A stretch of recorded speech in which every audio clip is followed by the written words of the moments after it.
järjestön ja sinu omad. Yeah, okay. Siin on see klikker, annab sulle, tema meie operaator Aisha. This is the first presenter from the union, the student union. Oh, all right. Carolina. Carolina. So here's already here. That's great. Amazing. Okay, great.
We still don't have rector.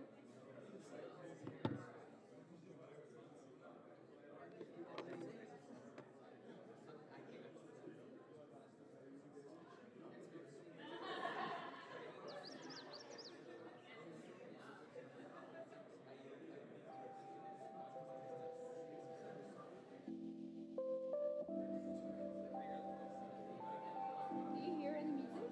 Do you hear any?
All right.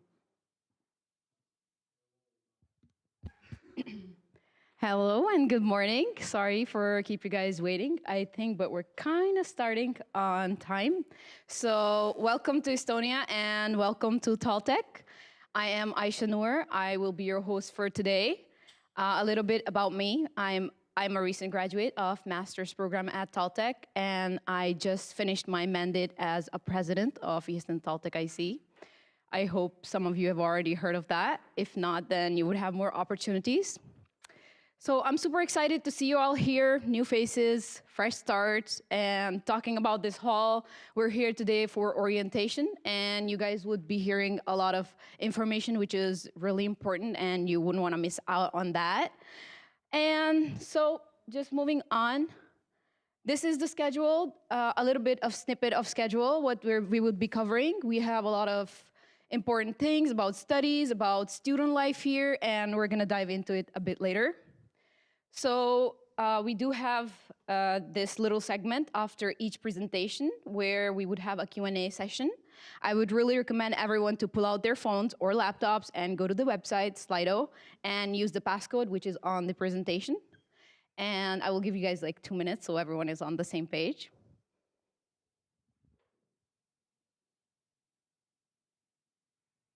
Yeah, a little bit disclaimer in the background. This is also aired online. You can see it on our YouTube channel of TalTech, of course, and also it's on the homepage of our website. So if you're watching this online, or I don't know if you want to recommend this to your friend online, this is your sign.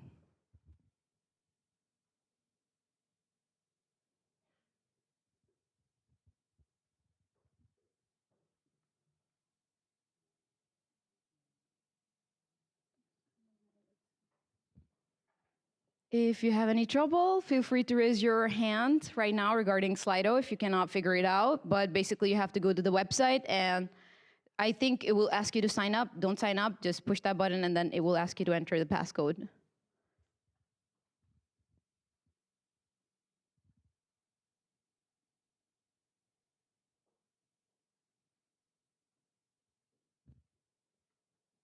I am assuming everyone is done. All right, I think we need to move forward. So again, welcome and thank you for getting up early this morning. And I know how much it takes to get up. And I think we should just kickstart. Firstly, I would like to invite our rector of TalTech University, Mr. Titland, here to share some words. Please join us on stage.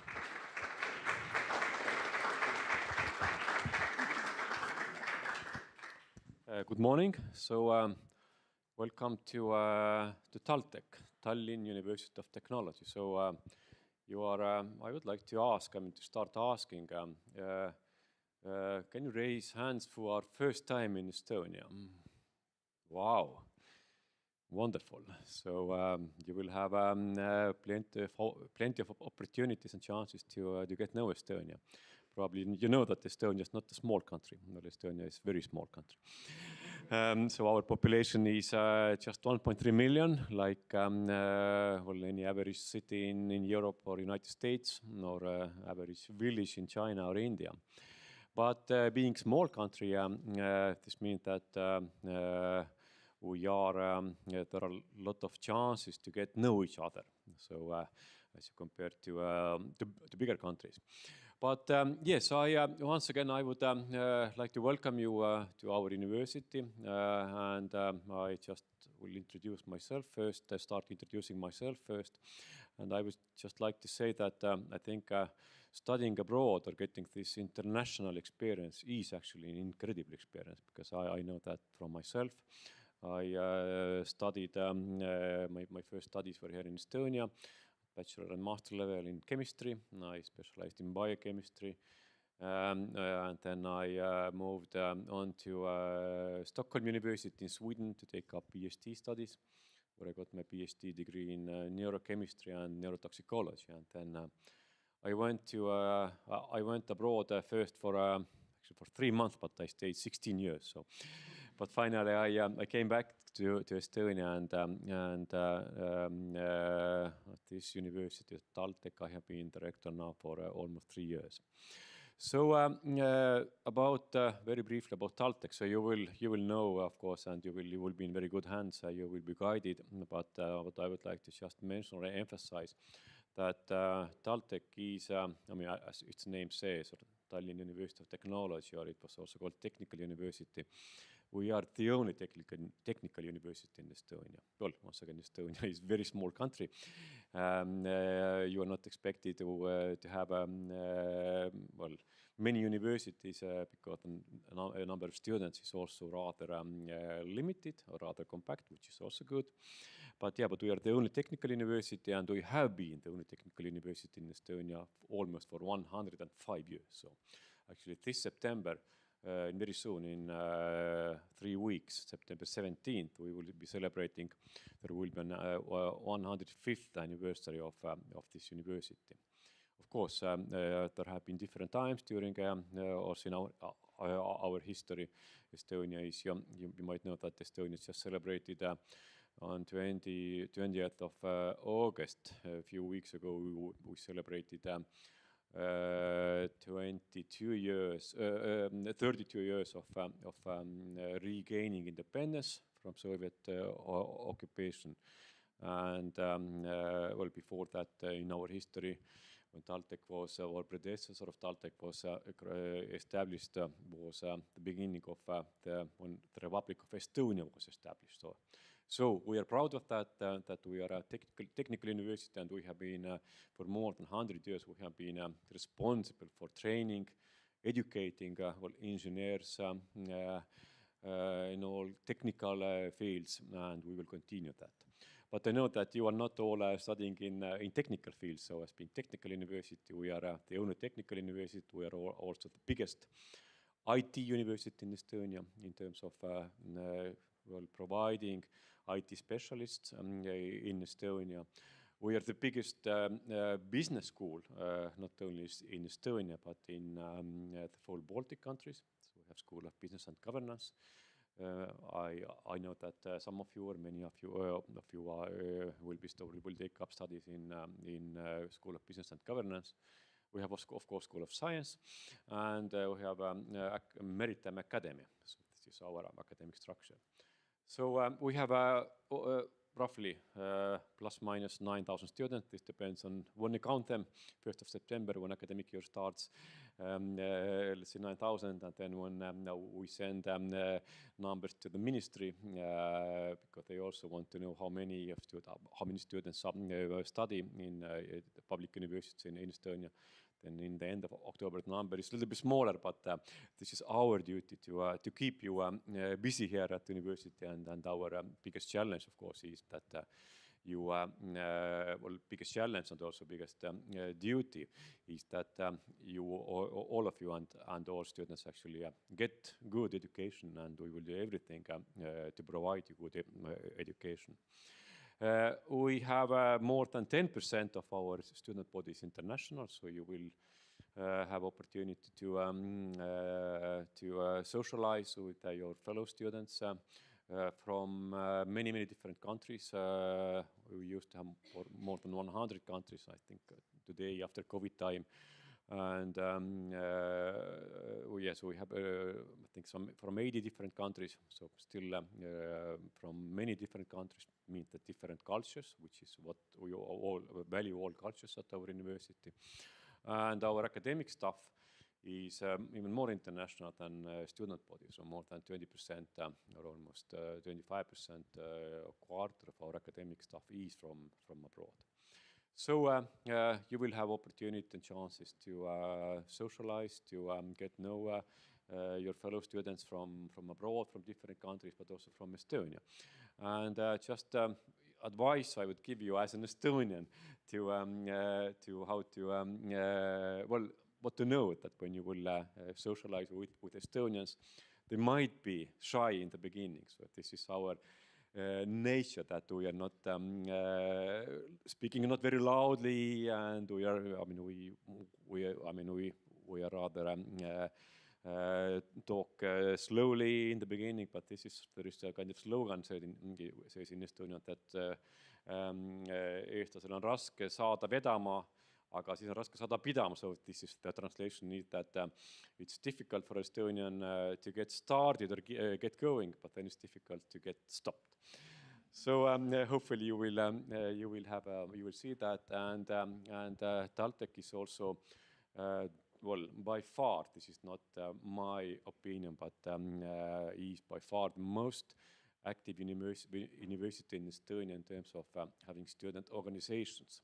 So we have more than 30 different student organizations. You will have, of course, opportunity to get to be involved, get engaged in different organizations. And I, as once again, I have been student, well, not some some years and years ago, but my advice is to be active socially, because you will get connections, social connections, connections which actually might also be important later in your career. So this is be active, be social, enjoy student life, of course, but at the same time, of course, once again, I started with stating that our primary goal and mission is to provide you a good education. So having said that, I wish you a good time in Estonia. Don't be afraid, because now it's already almost September. Don't be afraid. It will get darker and darker very soon, and very quickly, actually. So November and December might be a little bit difficult, but then you will see that in February and March, days will, I mean, those of you are from Finland, you know, I know that there are people, students from Finland, but from southern countries, yeah, don't be afraid. It will get darker, but it will again get lighter very, very fast again. And during summertime or in May, the sun will not go down until before 10 p.m. and it will be up again 4 a.m. so that there will be short time for rest as well during that time. So once again, welcome to TalTech. Enjoy your stay here, and we will do everything to that we can help you to feel you here in our campus at home. Thank you.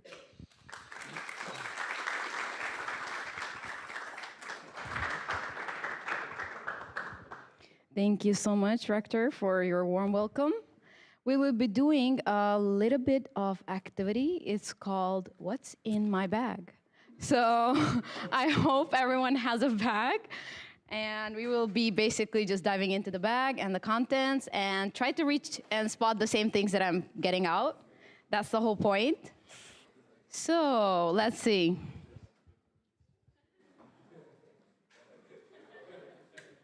All right, so this right here is basically a postcard, as you can tell. So this is from Research Estonia. The whole point is that you can stick it to your wall in the dorm maybe, or if you're really already missing out your friends or, I don't know, family back home, maybe try to send them this cute little card and it will be cute. Let's see what we have next. So this is the first ever that this bag has seen. This is basically a museum card system that Estonia has started. And what you can do is basically have a discounted code for students at TalTech and use it to get a museum card. You can go to, I don't know, hundreds of museums and galleries around Estonia with that card. And basically you don't even have to wait for, I don't know, ticket buying. I mean, it's Estonia, not a lot of people, but still worth it.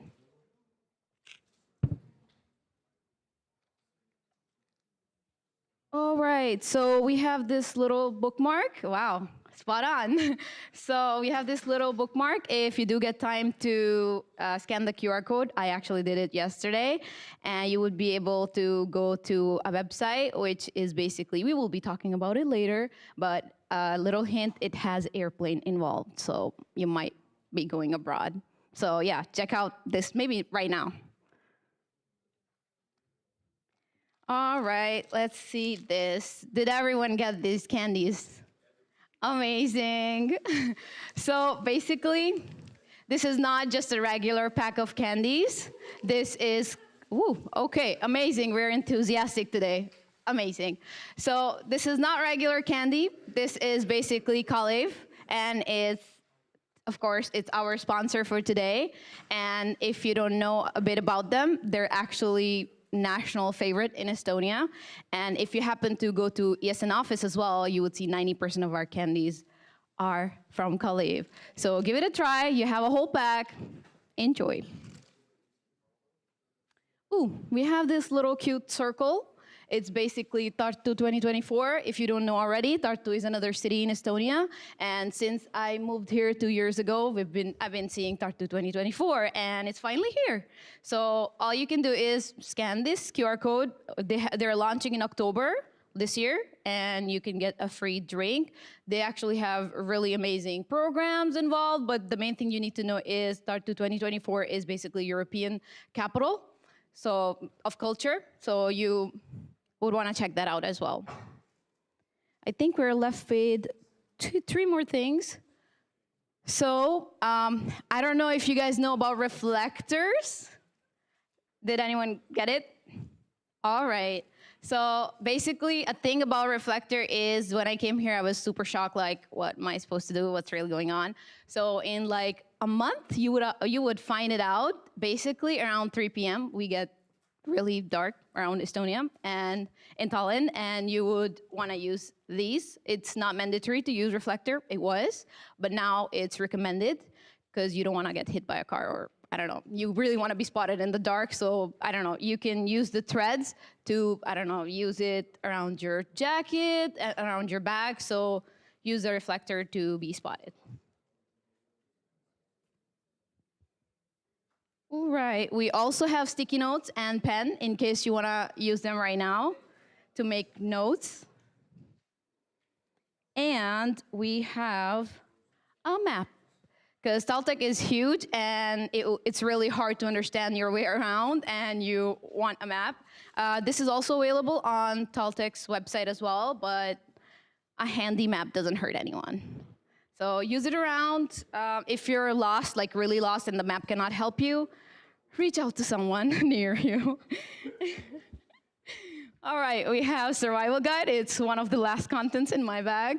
Survival guide, as the name says, it's basically about all the contents: healthcare, green card for transportation, I don't know, more about what kind of restaurants you should visit and what you should do on your free time. So it's basically all the information you need to settle up and understand really how to move around. And the last thing, we have the student counseling office card. We will be talking about it more as well, so I don't want to really give spoilers. But in case you want to reach out to the counseling office, we have the contact details right here. So I think we can all move on from this. I don't think we have anything else. Oops. Wait, where did that go? All right, so we're gonna move on to our next presentation. I do have a quick question before we move on.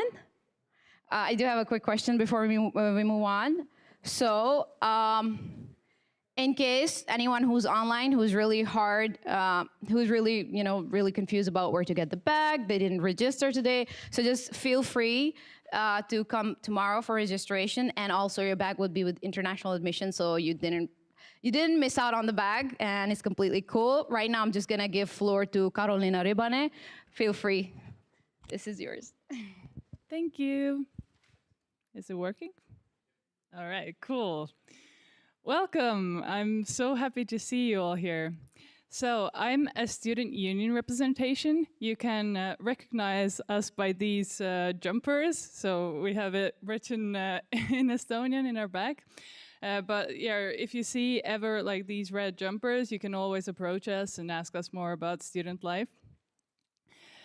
And yeah, so basically I'm gonna do an overview of what student union is and what student life in TalTech looks like.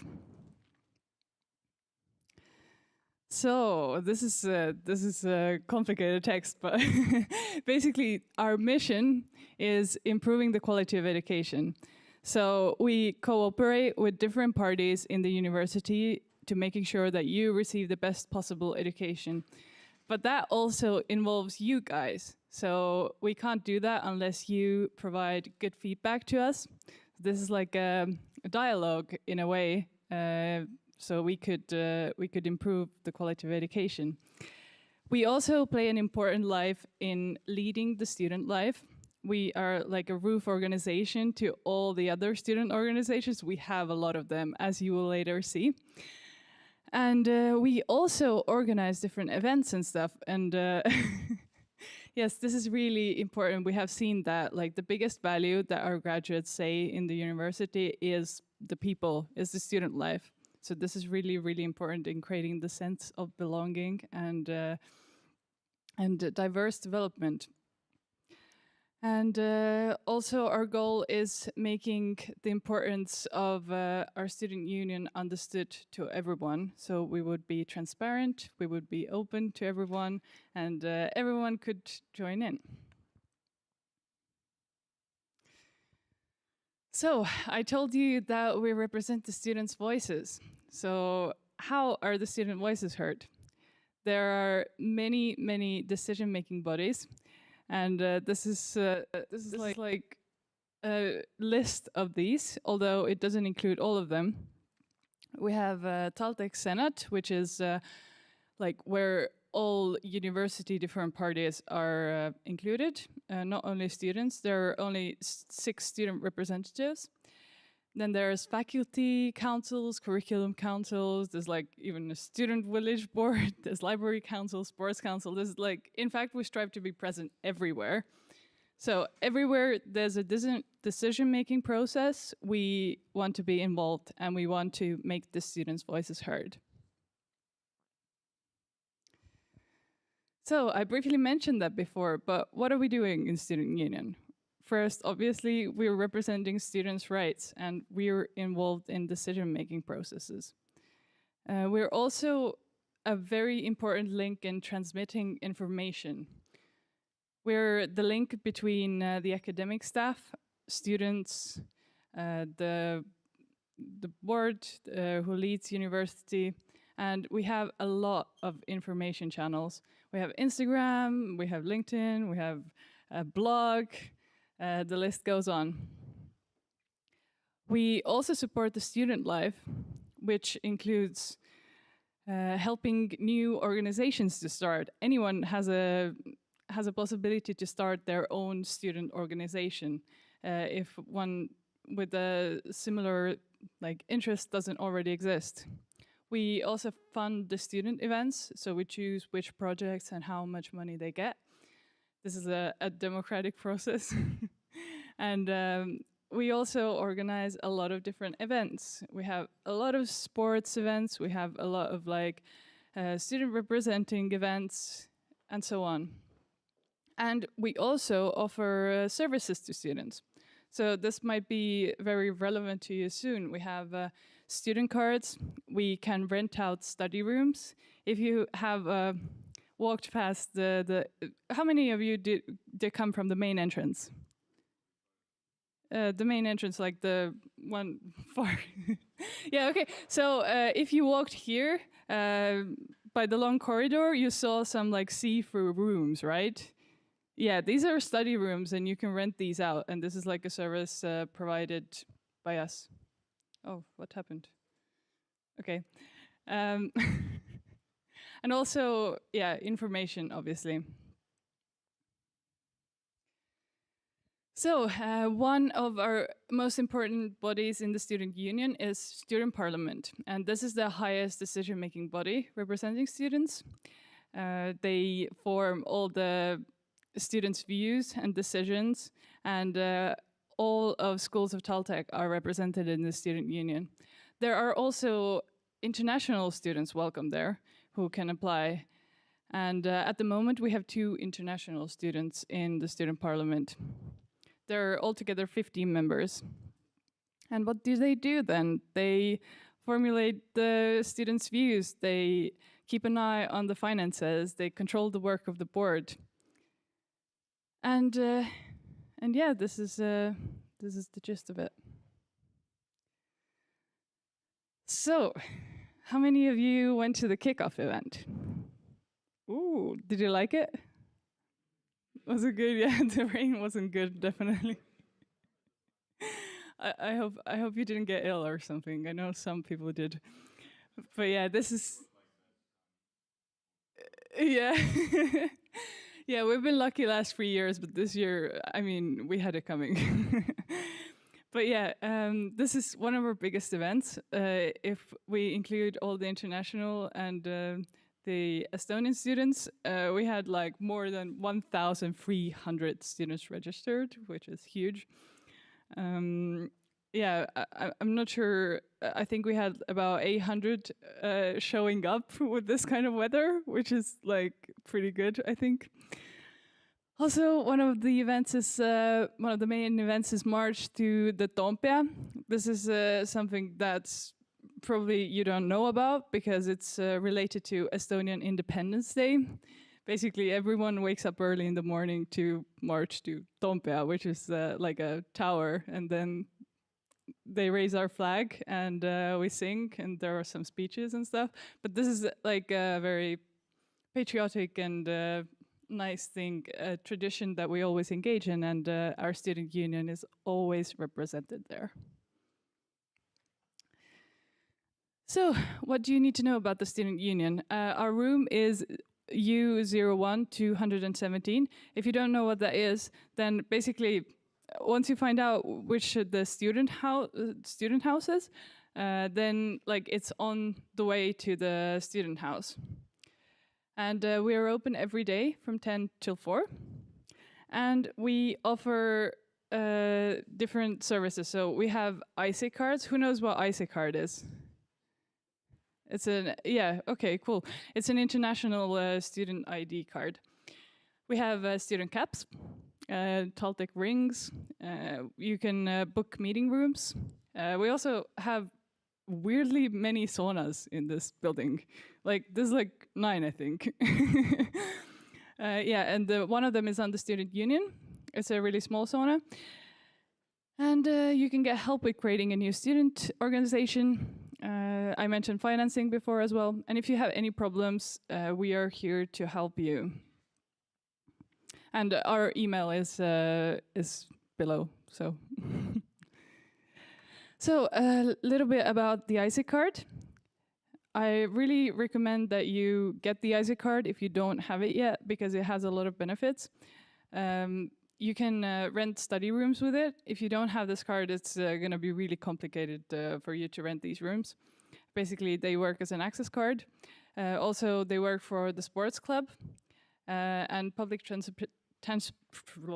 transportation, and you could get discounts also all over Estonia. Like, for example, in R-kiosk, you can get a hot dog and a drink for 250, which is like cheaper than only the hot dog, which doesn't make sense.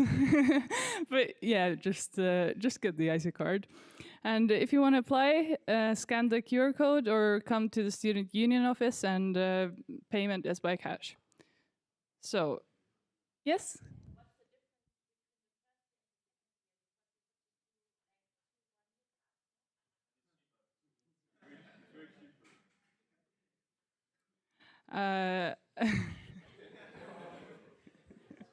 Can I just pitch in? We do have Slido, guys. Please ask your questions there. We will have a Q&A session, so just so the presentation keeps on going, because we have a time schedule. Thank you. I actually don't know. It must be scam. I'm not sure. Okay. So, okay, I don't have much time, but basically we have more than 35 different student organizations. That's a lot, and we have more coming all the time. There are 5 student councils, 1 for every faculty. We have 8 culture collectives, so like film club, culture club, like etc. And there's 20 plus student organizations with specific activities. And about 10 are open for international students as well. Altogether, we have more than 2,000 TalTech student activists. Student activists are like basically active students who do stuff, like in addition to studying. We are really proud of our student life because it's very unique in Estonia. There's like nothing like we have at TalTech, where there's like every day there's something going on that you can participate in. And why take part in a student life? Because it's the best student life in Estonia. It offers many new possibilities for you. Like, for example, I've organized like loads of big events, and I never thought I could do these things. The fact that the university basically provides funding for these things, you get like so valuable transferable skills for your life, and maybe not transferable, maybe even related to what you're studying. So I really encourage to do it. You get friends for life, you get new contacts, and you will definitely get memories that you won't forget. And like the main thing for me is like building confidence, because like I said, I never would have thought that I could manage to do these things. You can take part as much as you want. You can help out with organizing, be a project manager, even if you want to, and you could be on the board or represent TalTech. So what to do next? Find some organizations that are interesting for you and find out if they accept international students. Do research on what they can offer you, and like I really recommend like feeling if these are your people, like if you feel comfortable there. Visit their introduction nights, and in the student portal calendar you can find these events. Who knows what student portal is? Okay, do they have an intro to that or no? Hopefully. Sorry, taking a long time. I think it will be covered in a different. So yeah, all the events are also scheduled there, and if you like them, take part in their events and activities as much as you can. And if you don't like them, then I encourage you to look around a bit more, because student life is really what makes your university experience unique. So thank you. I don't.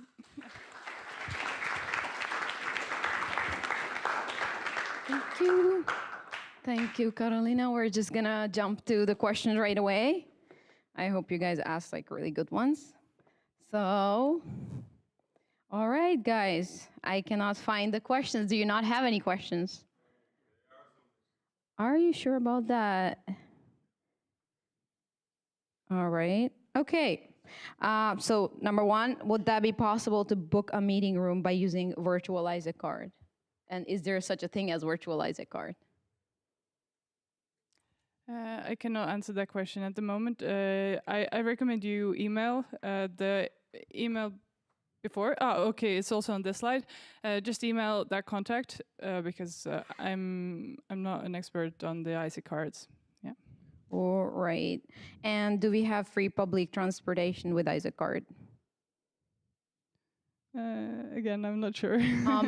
Technically, you guys have a green card. I think I've seen some of my local friends use their Isaac card, but that's kind of affiliated with their bank card.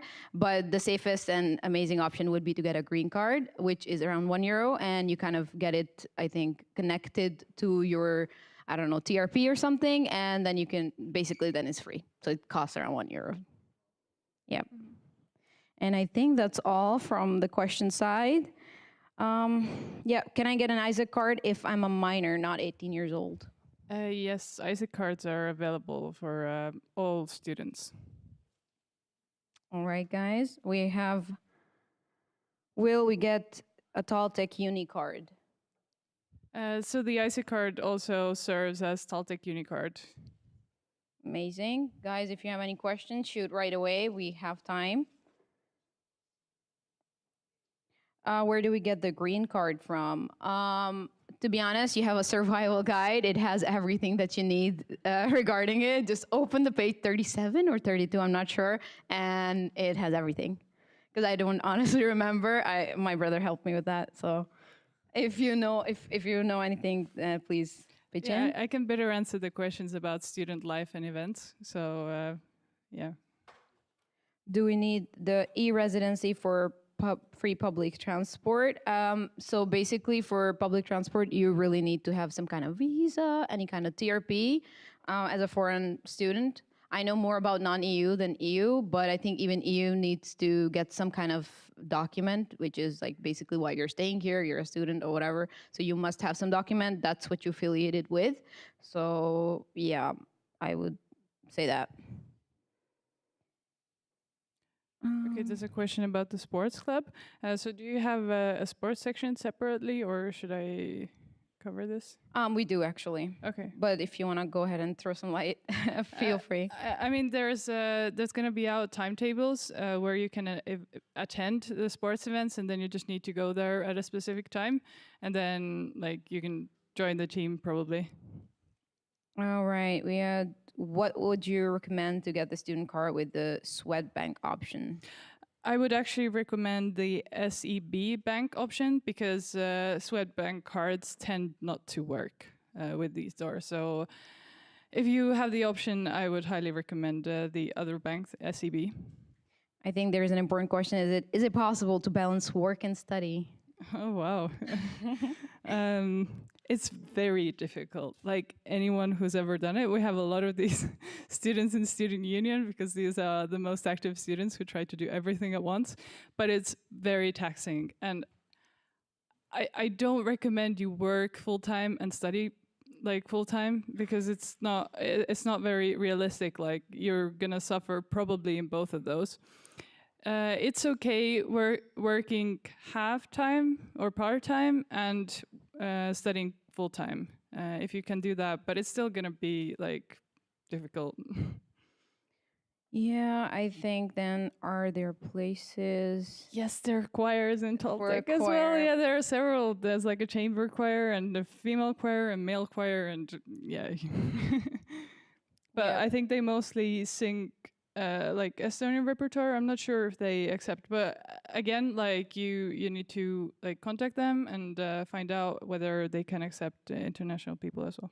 Okay, I think there's another one, which is if we have foreign card, can we still get the Isaac card because we won't be able to get Estonian credit card till our residency? Oh, that's a twisted one. Yes, again, I recommend you just write to the contact email. I think the relevant ones. Oh, there's a wanna question talk about food. Go ahead. Yeah. So one of the food places in a SOC building is open until 6 o'clock. But if you want food after 6 o'clock, not 5 o'clock, then we have the 24/7 kiosk next to the main entrance. So there you can just have food like 24/7. I think this question stopped coming, so we can assume that's the end of it for now. Thank you so much, Carolina. Thank you so much and enjoy your student life.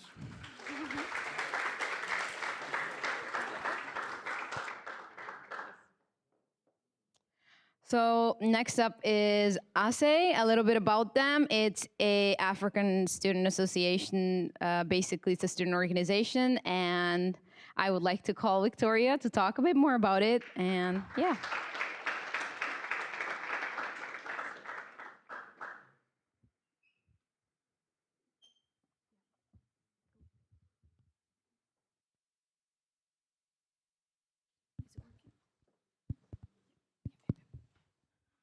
Hello, everyone. My name is Victoria, and today I'll be talking about ASE. And ASE is basically the Associations of African Students in Estonia. So I'm here to give you a brief introduction on what it's all about, what we stand for, and what's our mission in Estonia. So, who are we? We are a nonprofit organization aimed at promoting the welfare of African students in Estonia. That is mainly every African student from every African nation to encourage culture and awareness in Estonia. And how do we do it? We do it by fostering cultural exchanges, by organizing special events. It could be meet and greets, it could be networking, it could be, I don't know, an event for friends to get together and socialize. We also provide a platform for networking and socializing, and then assisting with academic and other challenges faced by African students.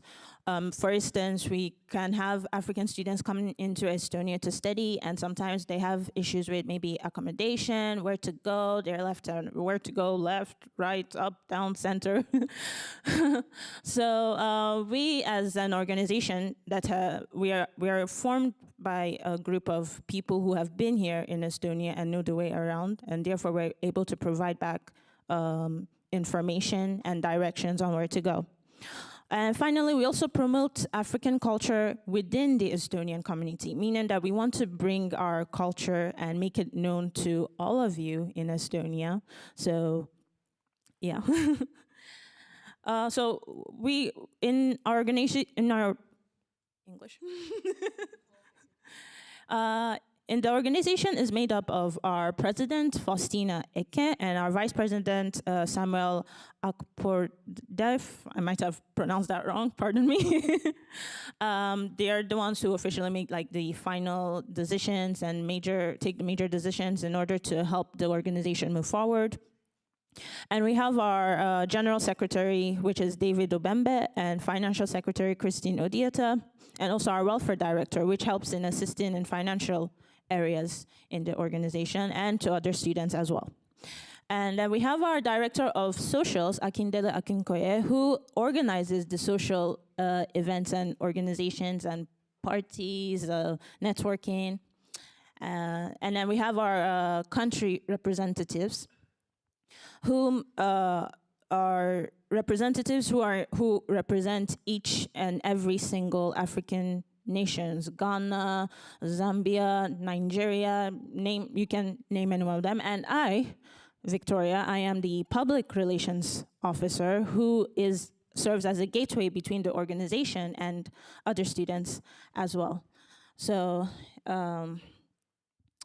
next, our planned upcoming activities and events, things that we plan to showcase to students through the organization, is our culture nights, wherein we get to learn about the culture of Africa through music, dance, art. And then we also occasionally have charity and community services, volunteering in any networking or socializing events that are planned in Estonia. So we offer volunteering activities, help those in need, both Africans and also non-Africans as well. And then we also have, something that is not so serious. We have our friendly sporting competitions and outdoor events that we plan. It could be gaming, it could be sports, it could be, just you name it. So yeah, that is it about us. Feel free to visit our website. If you have any questions, you can send it to our emails, and then please do go ahead and follow us on our Instagram page. Yeah, so that's it. Thank you.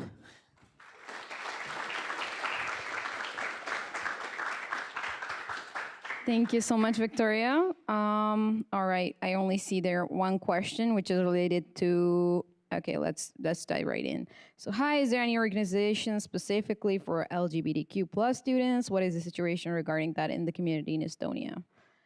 I'm not sure I'm the best person to answer that. I'm not sure I'm the best person to answer that either, but I'm sure there is, but I'm not sure who they can ask. To be honest, I don't know about TalTech, if we do have an organization, like student organization here, but I do know about the recent laws in Estonia, but I don't think that will answer your question. So I think let's Google that later together, maybe.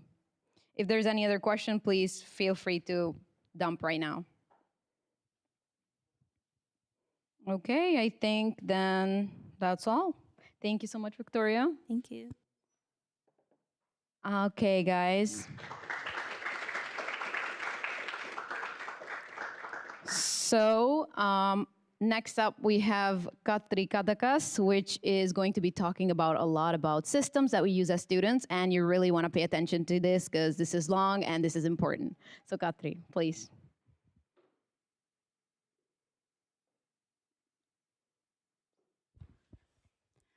Hello, everyone. How are you? Enjoying our weather? Yeah. By now, you probably know already that we are very proud of our 4 seasons, and it's very easy to understand them. If it's raining in August, we call it summer. If it's raining in November, we call it autumn. If it's raining in January, then it's winter, and of course, if it's raining, for instance, in April, then it's spring. But actually, yeah, this was a joke. We do have some sunshine as well. My name is Katri Kadakas. I'm a student counselor of the School of IT, and I'm here to introduce you probably the most boring part of the entire orientation days. That's called academic regulations. Because, well, you know about student groups, joint events, what kind of amusement is waiting, but actually we are university, and you are here for doing some studies as well. The university is divided to 4 schools and Estonia Maritime Academy, and you all belong to one of the schools. During your orientation days, you probably already know that, well, there are a lot of study buildings. They are all numbered. That means it's easier for you to find the location you just need to run. For instance, pay attention to IT building and IT college. Well, ICT or ICO practically looks the same, and if you're in a hurry, it has happened that the students just run to a wrong building. So before starting to run, just take your time and check again where to run. In the timetable where I come a bit later, you will see the classroom codes. It's again very easy. The first part shows the building, and then the second part is a room number. Also, the first digit shows the floor. It should help you to find the correct class you are going to run. In all schools, there are dean's offices. These are these kind of bodies where the student counselors, student consultants are, and these are your first persons who will help you if you have any kind of questions concerning your academic progress or your studies, or you are lost in the timetable or whatever. So the first advice will be provided by your student consultants. Of course, study load questions, scholarships, if you have questions about fulfillment of curriculum, what is facing you, if you do one course, if you fail another, the advice is given by your study consultants. And, well, these are the names of the consultants who are helping you, divided by schools. This year, there was no admission in the School of Science, so you probably don't need the consultant there. In case you need it, of course, the other ones will then direct you to the correct one. All the programs also belong to the different schools, and the programs are, some are in English, some are in Estonian. And this is a list now, the programs with admission this year was in English. That means they are the English language programs, and you all will study on one of the programs listed here. On bachelor level, there are 4 programs provided entirely in English, and on master level, the list a bit longer. So those programs really, well, they are still provided entirely in English, but from time to time, the programs change. So next year, the picture might be a bit different, and it was a bit different last year. So stick to the information which is provided for you. Study information system. Have you already logged into study information system? Basically, it's a huge database which contains everything you do here. You do your subject registration in OIS. If you need to get invoices, they are provided in OIS. All kinds of applications for a study leave, for scholarships, exchange studies, all you need to do in OIS. You see the timetables in OIS. Of course, academic calendar. Your study results will be in OIS. So basically, all your academic life is reflected in OIS.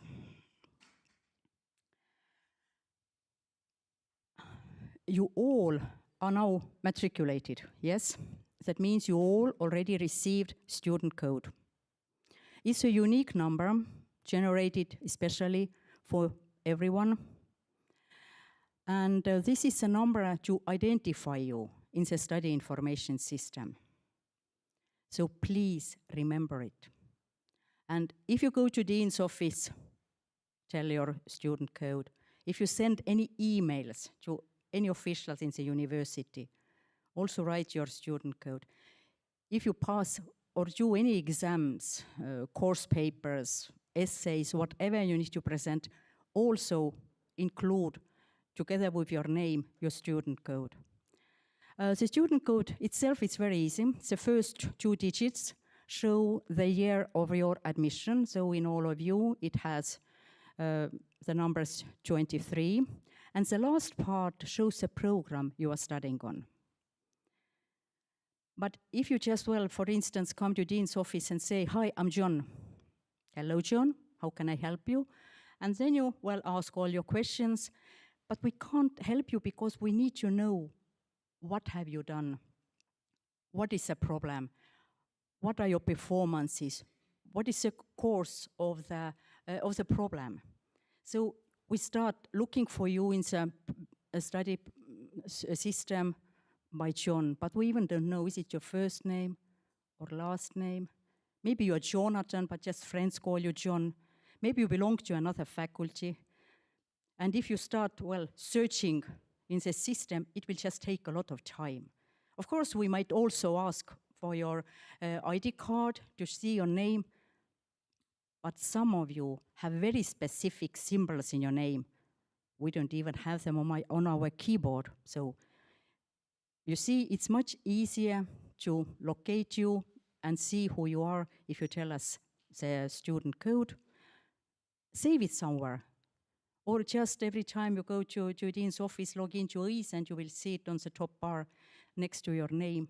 But it's really important to refer to it whatever you do in the university. By now, you all, I think, have received your uni IDs.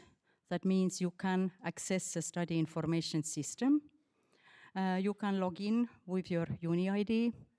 In some cases, if you have, for instance, Estonian or valid TRP cards, you can also log in with a TRP card. And if those won't work, then of course you can ask his username and password in the help desk. But yeah, well, uni ID is the one which is mostly favored. You access to EASE. And then just, well, you see your study conditions as English programs are payable by nature. Then you have to just agree with the contract in order to continue. If you don't agree, you can't continue, and sorry, this will be the end of your studies.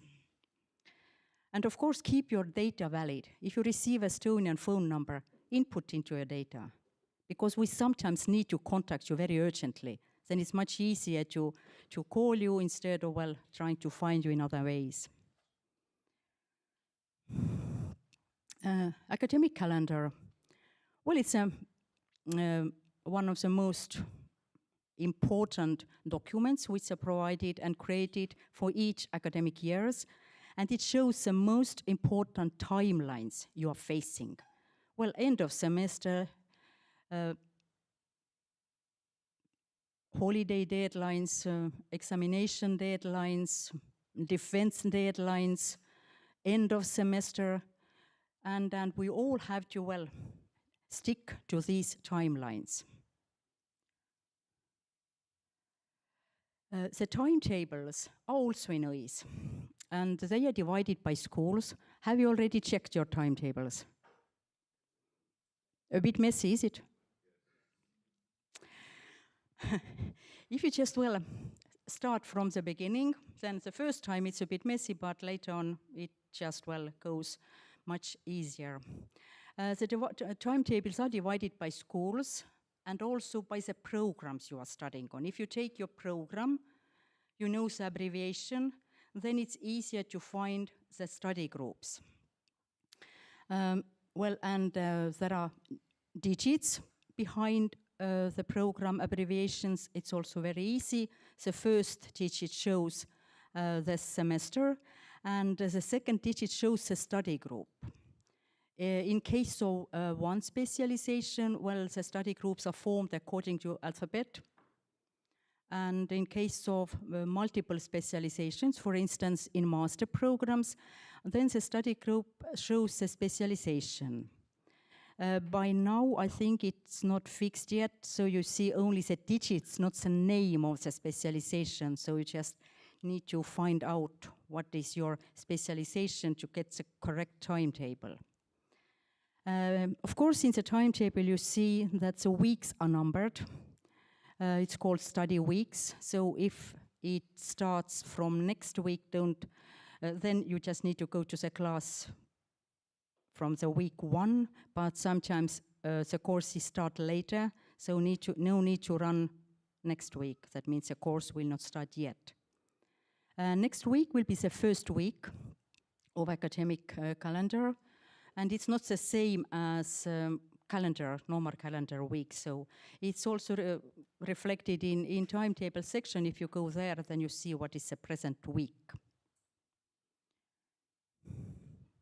And example of timetable, you will see on the top bar, I just took an example of the cybersecurity engineering bachelor timetable for the second year. That means 3 means a third semester for second year students, and 2 means a study group 2, as it's a long list of students, so it's divided to smaller groups so that all could get the seat in the classroom. And Monday's timetable, the course, the language, pay also attention to the language. If you select from your program, then it should be English. But sometimes, well, you want to select some other courses, and some interesting courses also provided by programs which are by nature given in Estonian, but some courses in those programs are provided in English. So you might find something interesting for your free choice from those programs, so pay attention that the language is still English. Well, you can of course choose the courses in Estonian, why not? Then the type, whether it's lecture, whether it's practice, whether it's some kind of assignment is in the timetable, teacher's name, and the room. You see those courses. The first one will take place in the IT college because it says ICO. And the second one, starting at 2 o'clock, will take place in SOC building, which is a building of business and governance, just next to the library. And of course, there are student groups, so if you still hesitate, you find your group abbreviation there, all is fine, the group is in English and it's meant for you. And of course, you can then see the syllabus by pressing the view key, and you see what the course is about. You all study, as I told you, on one or another study program. And the programs itself are divided by different modules. Usually they are general studies, core studies, special studies, and free choice courses. And if you open your program overview, you will see the list of courses which are belonging to one or another module. The modules can be compulsory and they can be consisting of elective courses. In case of compulsory ones, you have to take all of them to fill the module. In case of electives, there is a list of courses. It's up to you to select the ones which you want to fill the module. Because before defense, you have to fill all the study modules of your program. As the optional ones, you can take whatever is available in the university or other TalTech subjects. As I mentioned you, if you find something interesting, if it's not part of your program, it will go to the free choice module. Study plan. This is the first nice document you have to prepare already now. You can start it now. And it's a document you have to submit each semester, because it's some kind of confirmation where you state that yes, you want to continue in the list of students and you plan to take part of the studies, so you have to submit the study plan. If you don't submit it, you will be dismissed. Very simple. You will do it in the same nice study information system, and there is a deadline by what you have to do it. If you fail to submit it by deadline, it will get closed. That means you can't do it later, and then you will have problems. Before this deadline, you can do everything with your study plan.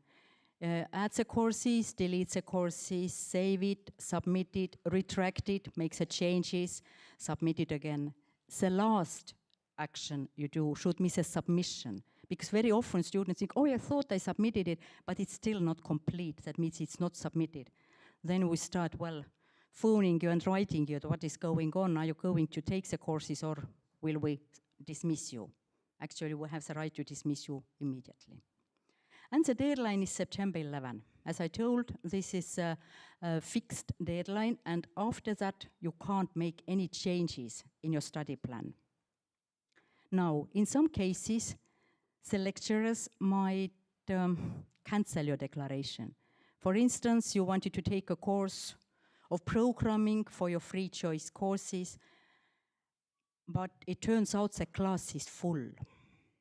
That means the course is meant for those for whom it's compulsory one. They should find a seat in the class behind the computer. So the teacher might have, well, has a right to cancel your declaration. If this happens and you will have like short of credits, then go to the dean's office. And it's possible to add courses on later phase if you have the agreement from the teacher. And in dean's offices, the late declarations will be added.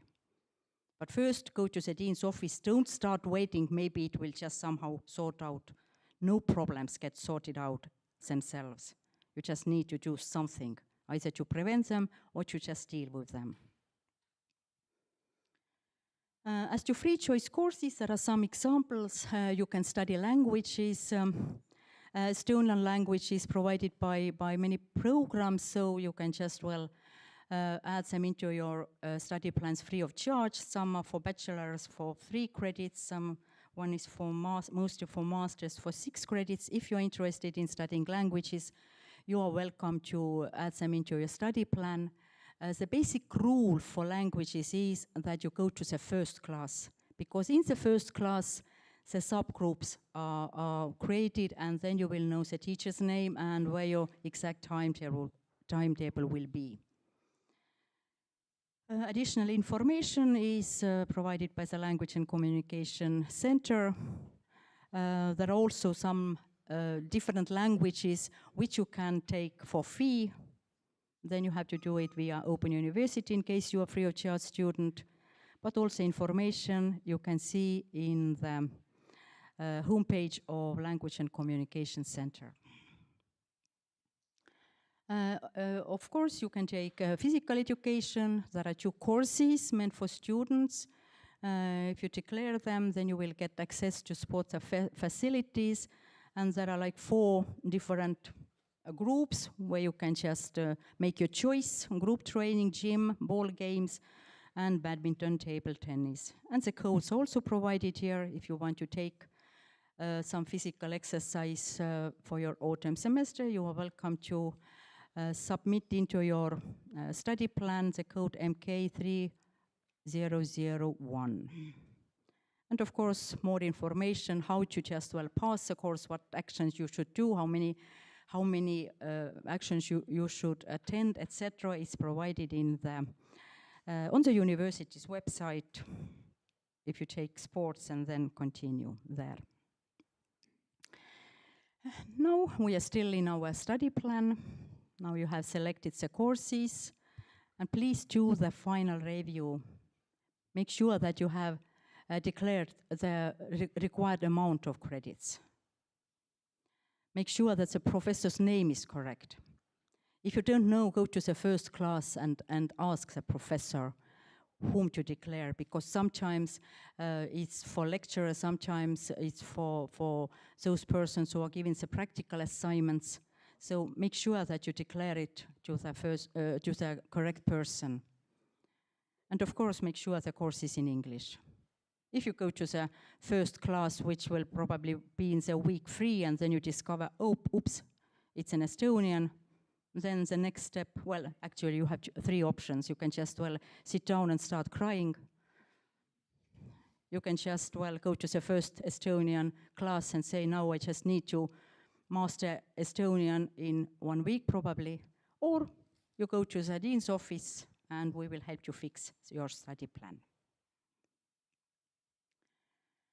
Study load. The students are matriculated to full study load or part-time study load. I think you are all studying full-time, correct?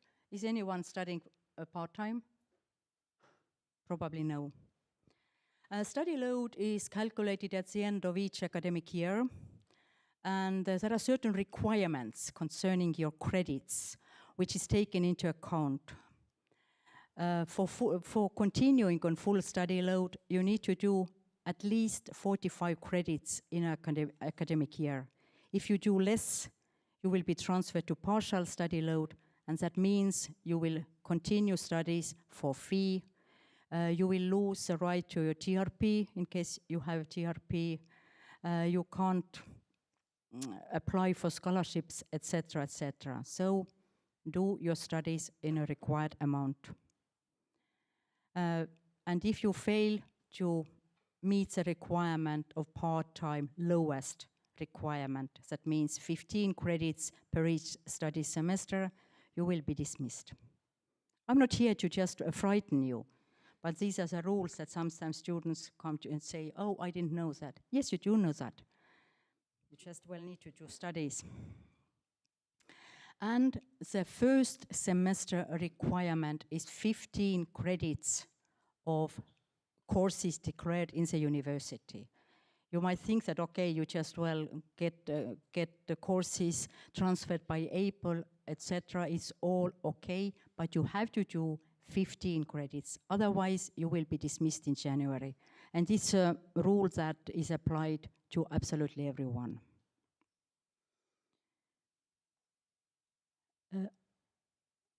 I think that most of you are studying free of charge. Correct? No? Okay. Now this information is for those students who study free of charge. Either they have European origin or they have tuition fee waiver scholarship. For those students, the information is very important. You have to study with nominal load. That means you have to do, in a semester, 30 credits. Only 6 credits can be left undone from the cumulative nominal load. That means first semester, 30 minus 6 is 24. If you do 24 credits, all is fine. If you do less, you will have to pay for the undone credits. Well, after the second semester, calculation continues the same way. 60 credits is nominal load, minus 6 is 54. If you do less, you have to pay for undone credits. Now, in a previous slide, I said that the requirement for keeping the full study load is 45. That means if you do 45, you continue your studies free of charge next year because the load criteria is fulfilled, but you will have to pay for 9 undone credits because 54 minus 45 is 9. So there is at least room for failing 1 or 2 courses, and otherwise you will have to pay. For those who pay the semester fee, you can declare, well, how many courses you want to get. You will be able to pass, and they are all inside the semester fee. If you do less, then definitely you need to do more courses next semester. The semester fee will be the same. It's not binding of the amount of credits you are declaring. The load criteria is still valid. That means if you want to continue on full-time studies and keep a TRP, you have to study at least 45 credits per year.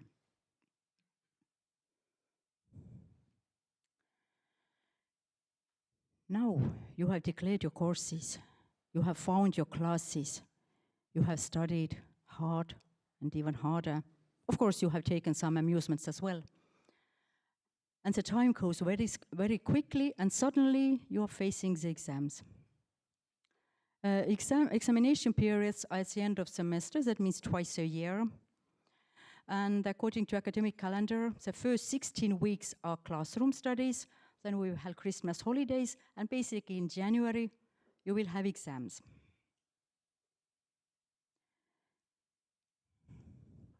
Registration for exams, again, it's done in EIS. The timeline of exams should be provided a few weeks before the examination session. So usually it's in EIS somewhere at the beginning of December. Then you can already start seeing what is the timeline of your exams. Very often, professors allow the exams also in December. So in case you just want to visit home during the holidays, it's quite okay. But just make sure that you will not miss the examination deadlines. If you can do them in earlier stage, why not? It's very much okay.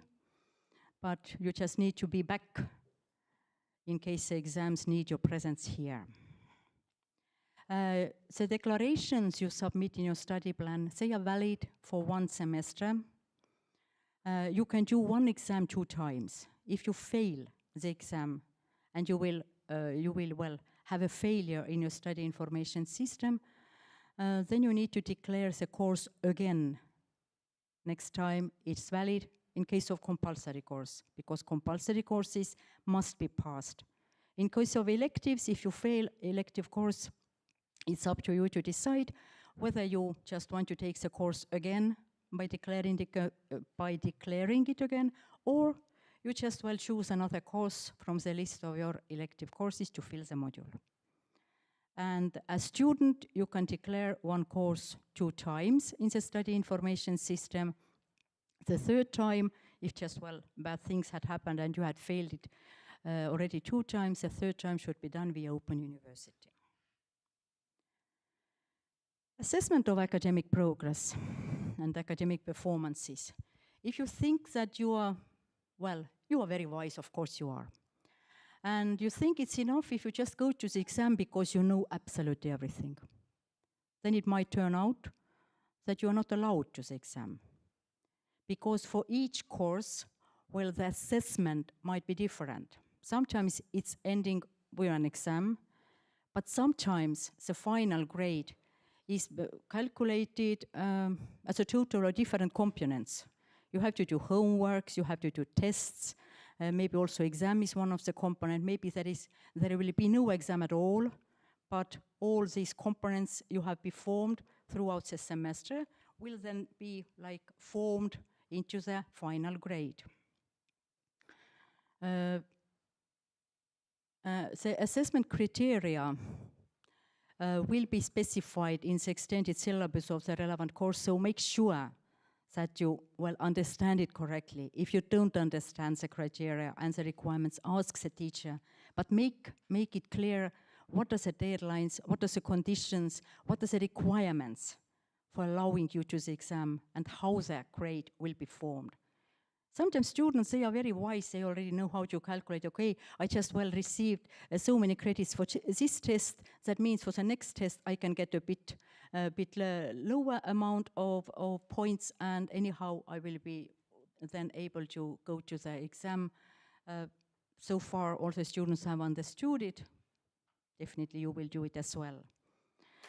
If you don't meet the criteria and you have not done the work correctly throughout the semester, then the teacher has right to say, sorry, you will not come to the exam, which means it's a failure, you will not, you don't receive any grade, or it's 0, and you will not receive credit points. And in case of non-graded assessment, again, the pass mark will be then calculated according to your work throughout the semester. If you will be successful to meet all the criteria, you will receive A, that is passed. If not, then you will receive M, which means failure. And the assessment ranking is here. 0 means failure. Grades from 1 to 5, they are positive. That means you will receive the credits for the course, and the course is considered to be passed. In case of non-graded, as I told, A means passed, M means failure. And sometimes it might be also MI on your performance sheet. It's you registered to the exam, but for some reason you will not go to the exam. That means you were absent. And then the teacher will put you MI, which means absent, you didn't attend the exam, and of course you will not receive any credits. The course is considered as failed. If you have done some courses in your previous studies which fit to your present studies, then for transferring those courses, you can use APL.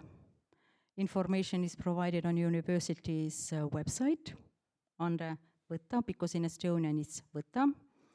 It's for fee, but it's, well, a highly recognized tool if you just want to transfer courses from a previous studies.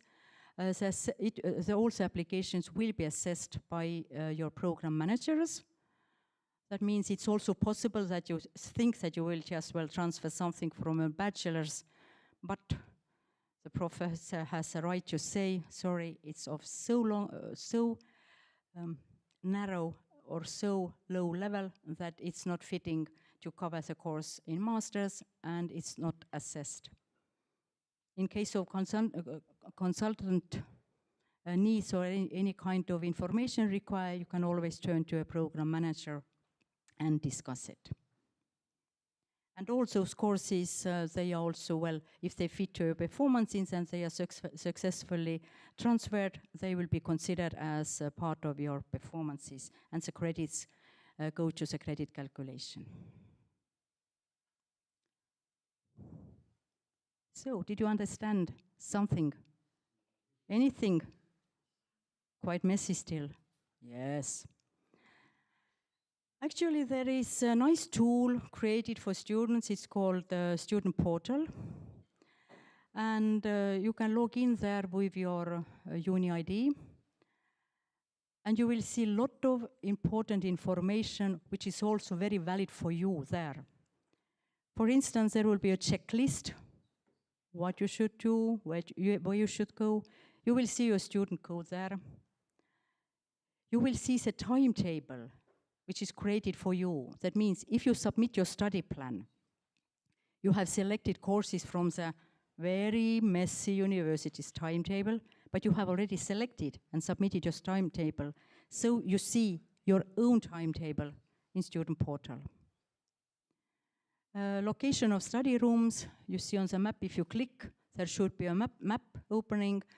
At least you know where to run. If it's inside this building, which is connected, the different study buildings are connected, then in a nice weather as today we have, it's okay for running, but if you need to just, well, go out, then first find where to go. All kind of declared subjects, contact information, emails, also Moodle courses, they should appear in the Student Portal, so use this. And of course, the semester grades will first appear there, so you just don't need to, well, always check in OIS. As soon as new grade is entered, you will see it already in your Student Portal. And of course, also amusement part, student life, library, food menus, etc., you will find in the Student Portal. Additional information, maybe you already know, or you will be introduced later, that there is Student Help Desk, which is your help in case of living matters. If you need to just, well, find physicians or public transport, as there were questions concerning public transport, you are welcome to turn to Student Help Desk. And of course, study regulations, including academic policies, you can also find on university's website. If something goes wrong, you can just read those policies yourself, or just go to the dean's office, and we will help you to give any options which you might need. So thank you. You see.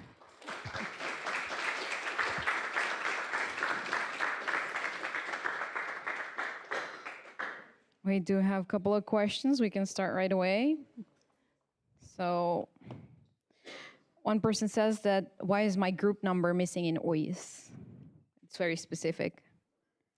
What do you mean by missing in OIS? You don't see it in your data, or you don't know it? You just turn to the dean's office. Maybe it's not well calculated yet. So we have another one which says that I've declared the standard study plan for cybersecurity, but I would like to take Estonian language as at intermediate level. How can I do that? Declare it into your study plan, go to the first class, find out your group and start studying Estonian. Is it possible that a course is for semester one, but for semester one, but it only starts in October? Actually, yes, because some courses also like start at the second half of semester. That's why all those study weeks are reflected in the timetable. Yes, it's quite okay if the courses start in October. All right, we have another one which says, how do we get a uni ID? And one says that they haven't received the uni ID yet. You should get the uni ID to your email. If you are matriculated only in recent days, then maybe it's not sent to you yet. But it should be sent to all your emails. You can always, either ask help desk yourself or just wait a bit. Because by now, if you were matriculated last week, you should have received the uni IDs by now. So we have another one which says, will I get a personalized timetable if I picked elective courses or free courses, let's say? That was not compulsory in the timetable. Yes, of course. All the courses you pick to your study plan and submit the study plan, they will be all in your personal timetable.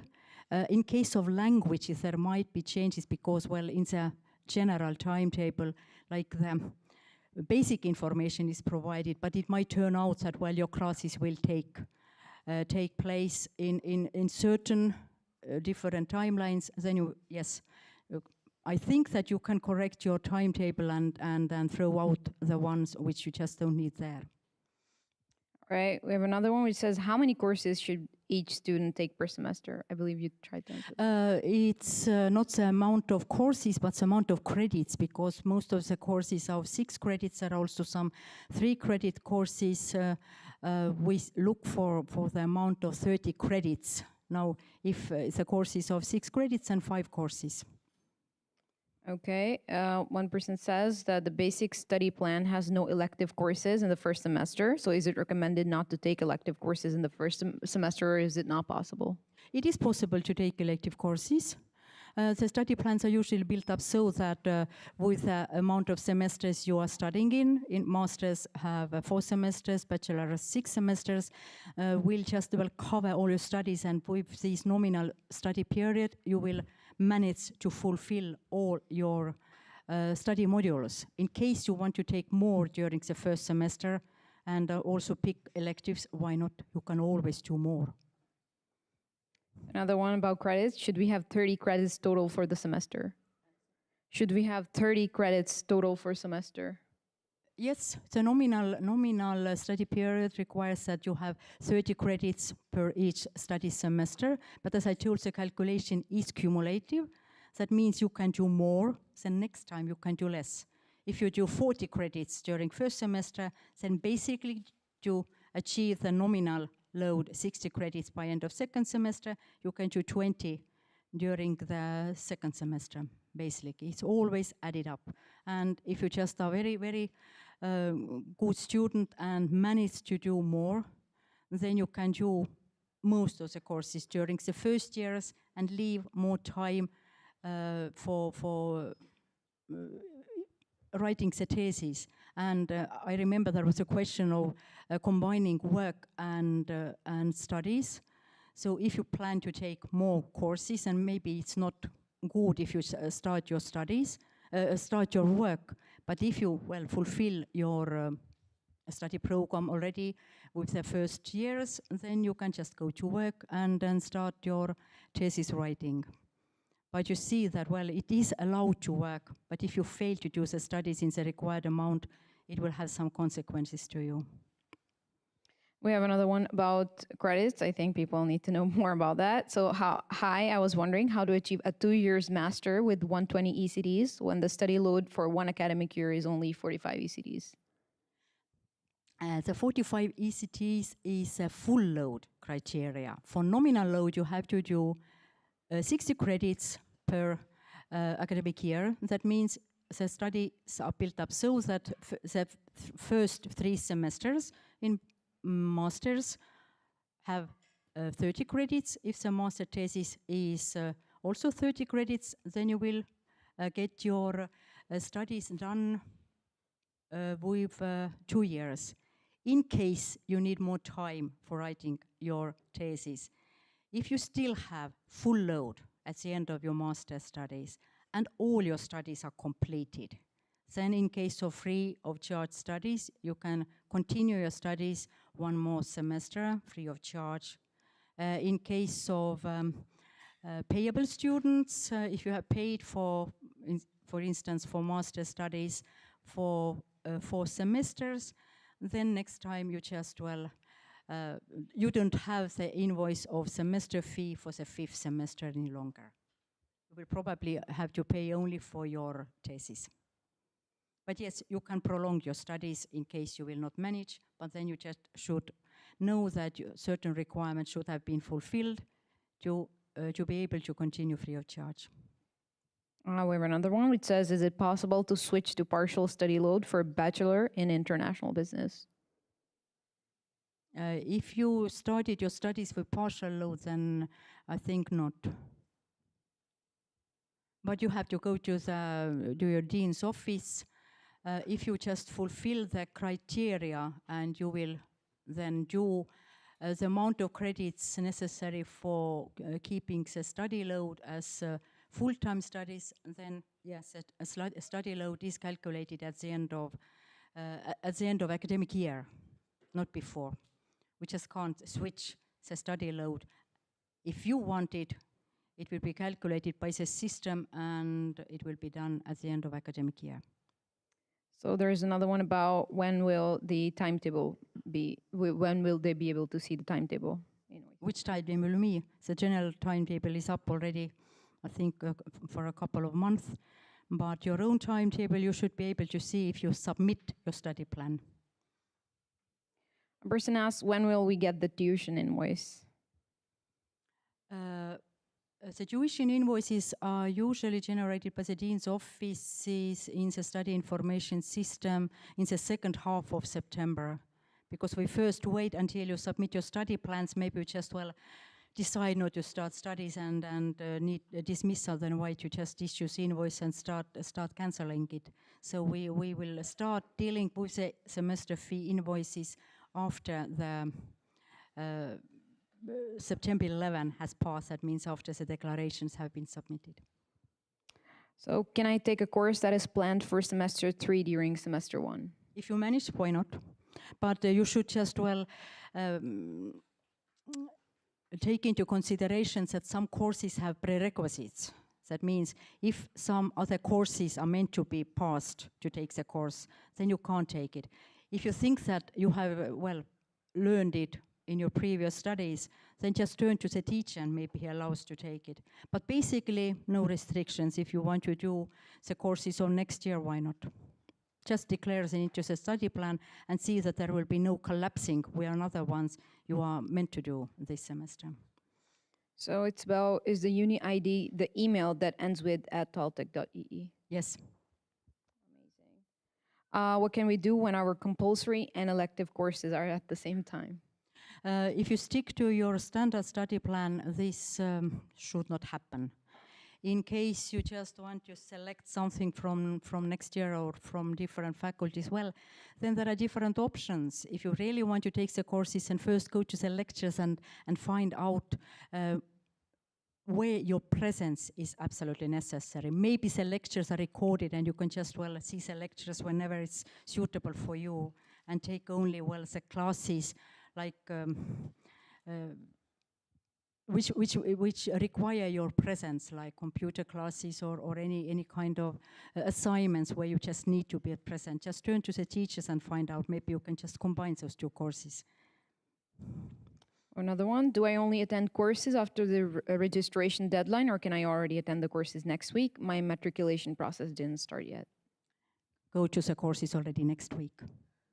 Because you see, for compulsory courses, it's easy, you have to take them. But in case of electives, you might not even know yet which one to take. Then go to the first class, discuss with the teacher. Maybe the course is not so much fitting for your studies. You want to just pick another one. Definitely start taking the courses next week, whenever they start, because the most important information is provided by the teachers during the first classes. All the Moodle keys, all the program layout, all information that is necessary for you to pick the course or how the course will take place, is all provided in the first classes. So definitely go to the first class, even if you have not included it yet into your study plan. There's one about exam. When you say that we have the chance to take an exam twice in case one fails, the second attempt can be taken at the end of following semester? Yes, you have to do both exams during the valid semester. And it might happen, for instance, that you take the first attempt during the last date announced as examination time. Then definitely will be no room for second time. So if you hesitate that you might fail the first time, go to the first examination date. Then you will have room to retake it. If you just, if all the dates have already passed, then there is no room for you to take the second time. You see? But yeah, basically, according to regulations, you can take one exam 2 times. We have another one about exam. One person asked if they cannot take the exam, let's say, due to health reasons, then what will be the course of action? If you fall sick during the examination session, then you might try to take the second time or just register to the last possible time. It's also possible to ask the dean's permission to prolong your examination session for 2 weeks. There is a special procedure. Go to your dean's office and ask for it. You just need to get also the examination takers agreement when a new time is provided, and yes, then you will get some kind of prolongation, but it should be fixed by dean's agreement. And if, for instance, you will not recover, then sorry, you will get a failure and you have to do the exam again next time available.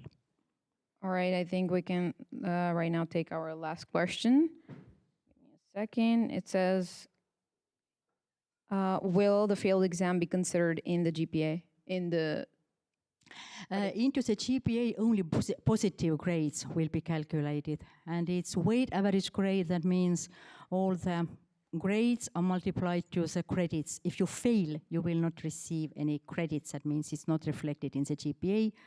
But for scholarship, for instance, you need to have a certain amount of credits. If you fail an exam, you will not receive the credits and you have not fulfilled the requirement. And of course, for free of charge studies, if you fail 2 courses, then probably you will just have to pay for the undone credits at the end of the semester. All right, Katri, they have amazing questions, but I think we're running out of time. But I mean, you can find her. You have the map. Find her where she is and where her office is. And I think you can ask more questions in person. Thank you so much for your presentation. Thank you, and hope you survived. It's not as horrible as it sounded. And really, if you have any questions, if you have any hesitations that things might have gone wrong and you don't know what to do, don't wait. Go to your dean's offices immediately. There are persons who will help you. In IT, yes, I will be in the dean's office and my colleagues as well, but there are dean's offices in all schools. Find your study consultant, go and get proper advice. Good luck and enjoy your studies.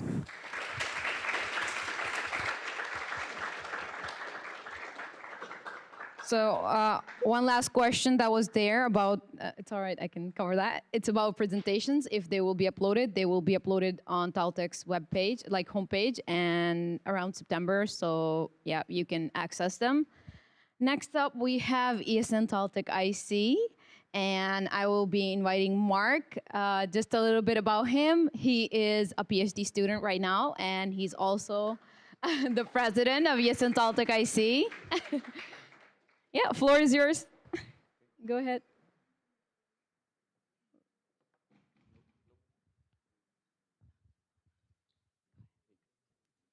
Hello. Okay, now. Hello, everybody. So now it's time to talk to you about ESN TalTech IC. First of all, I would like to introduce the board. Thanks, Ayesha, for the presentation. I'm Mark. I'm the president of the organization, and I'm also a PhD student in TalTech. We have Simone. He's the event manager. We have Cristina, the communication manager. Our treasurer, Kate. And finally, Le. She's our vice president. But ESN is not only these 5 board members. We have many other active members. You can see here some of them.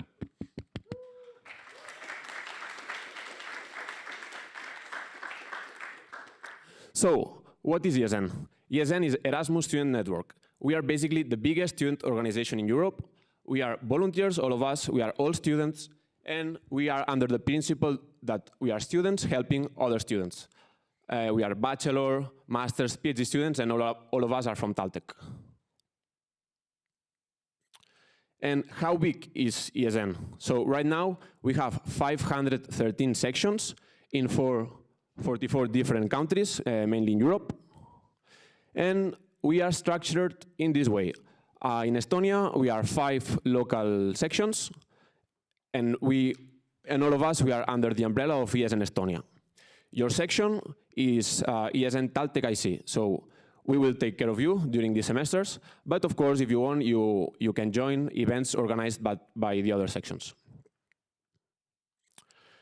We are a very diverse group of people. We have, in our organization, we have members from more than 25 countries, and each semester we organize around 50 events, more or less.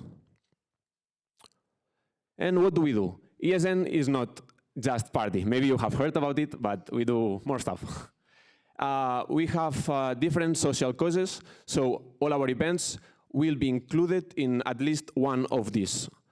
Skills and employability, culture, social inclusion, health and well-being, education and youth, and environmental sustainability. Have you heard about the buddy program? Can you raise your hand if you have a buddy already? Some of you? Okay. Oh, I don't see many people. Okay, I will explain what is the buddy program. Basically, all of you are new students now in TalTech, and if you want, you can request for a local student like us that will show you around. We will help you settling in Tallinn and in Estonia. We will show you the uni, the city. We will answer questions if you have, and if you don't know them, we will show you who can answer. And at the end, most probably you will become friends with your buddies. So take this chance. If you don't have a buddy yet, you can write us in any of our social networks, and we will find one for you. What kind of events do we do in ESN? Of course, we do parties. You will see many of them. But we do more stuff. We have mini golf, speed friending, we have city tours, we organize trips to Saaremaa, for example, the Estonian island. We have different workshops like reggaeton, different dance workshops. We have also cultural nights from many different countries. Every year we have different. If you would like, for example, to organize even an event because you are very interested in your culture, you can come to us and we can make it. Other types of workshops, yoga, and the international dinner. This is the biggest event we organize every semester. Last time we gathered more than 400 students, and it consists in, so you have your nationality, you take a group of people from your same country, and then you will cook some food, and you will prepare like some performance, or you will show your culture somehow, and then everyone else can enjoy it. So we will have different countries showing their food and their culture. Some more events, we have beer pong, and as I said before, we are promoting a healthy lifestyle, so we are organizing also sport events. This happened last year, it's the futsal tournament, it went very well, and we hope that we can organize it once more this year. And finally, the event that everyone is waiting for, the pub crawl. This is happening next Friday. Yeah, this Friday, like in 2 days. So you can get the tickets in the ESN office if you don't have it yet. With the ESN card, you will get a discount. And believe me, it's something that you don't want to miss. Come today when you finish your presentations as soon as possible because the tickets are sold out usually quite fast. Okay, we organize, apart from events, also trips. Okay. And I would like to talk to you about this one. It's called Pirates of the Baltic Sea. It's basically a cruise from Helsinki, Finland, to Stockholm, Sweden. And you will share 3 days with students from Estonia, Finland, Latvia, and Lithuania. And inside this cruise that you see here, you will have workshops, parties, DJ, different activities, performances. Then you will sail to Stockholm, and you will have 1 whole day to enjoy the city. And yeah, you can see it in this video. I want you to see. It looks something like this.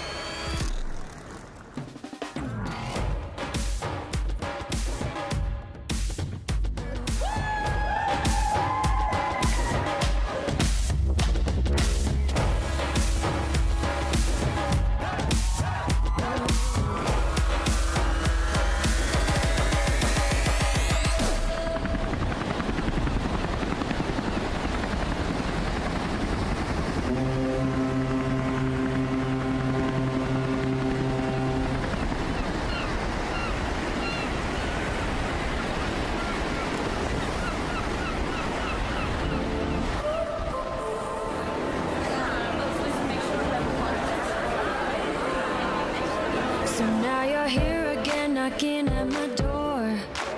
A little too late for, I'm sorry for. The lights went out 'cause you kept cutting the cord, and I started to fade into your gray. See, I finally opened up my eyes, and I saw me coming back to life. That I'd be better without you inside. It's time to be someone I wanna recognize. The future starts right now. I made a reservation, but you never came, so I'm checking out. The fire you stole away, I know one day we'll come back around. The future is now.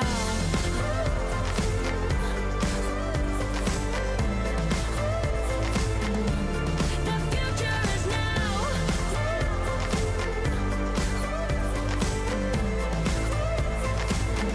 The future is now. I waited for you in the passenger seat. There's only so far I can ride in your dreams. While you were chasing everything else but me, I'm starting to break out from your gray. See, I finally opened up my eyes, and I saw me coming back to life. That I'd be better without you inside.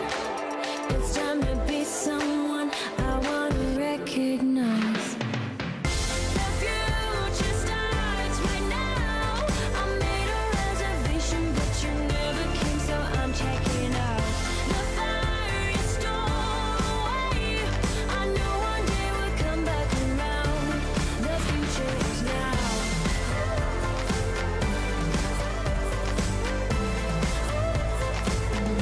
The future is now.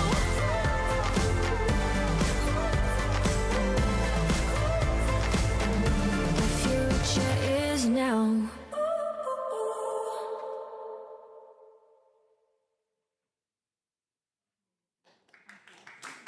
Uus Nivea Thermoskin Clear öine kooria. You will find more information about 7 päevaga. this trip soon. Okay. Good. Okay. But not only this, but we organize more trips together with the travel agency called Time Travels. We organize a trip to the Baltic countries, Latvia, Lithuania, one to Saaremaa Island, but the most popular trip every year is, of course, Lapland. So you don't want to miss this one. Everyone is going. And we would like also to show a video from Time Travels. Yeah. And with the YesN card, you will have also discounts in all these trips. So definitely you have to get it. By the way, we start selling these trips today. I will tell you the time later.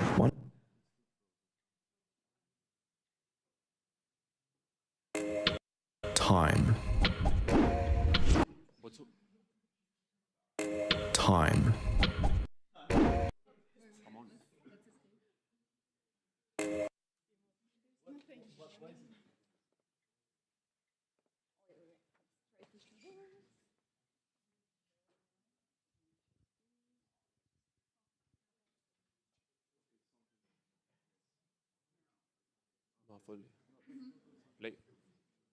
Time. Time. 1 second follows the next, like night follows day. Tick tock. Tick tock. But what if you could make a single moment last forever? What if you could fill your moments with experiences that stay with you a whole lifetime? And what if we could all just pretend that moment never happened? It's true what they say. Time flies. But you know what? You are the pilot. In the deepest north, here in Scandinavia, we learned a secret. Living this close to nature, we noticed that there are moments in which all sense of time is lost. Like in the experience of an incredible journey. The unexpected. The fresh and fun. The moment you know you've made new friends. The moment you see something so beautiful, you thought you would cry. You see, it's in the moment that we can all be masters of time. And that moment is now. This is what time travels is all about. Experience the true north and time travel with us.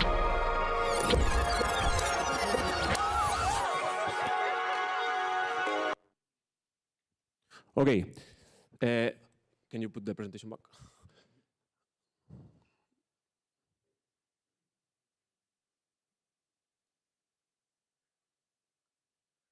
This one. Okay. All of us, I think we have been either in Lapland or in Pirates of the Baltic Sea or in the other trips, and we can tell you that it was amazing. Like later you can talk to us and ask things, but it has been one of the best experiences ever, Lapland trip at least. How can you get the tickets? You can scan this QR code. Actually, we are opening sales. What time is it? Is it 12 yet? No. In 10 minutes, we open sales for the Lapland trip. So get ready, get your ESN card in the office if you don't have it yet, and you can book your trips because you have a discount. And make sure that you book from the right place, because this is the Time Travel's website. Make sure that you will see ESN TalTech IC.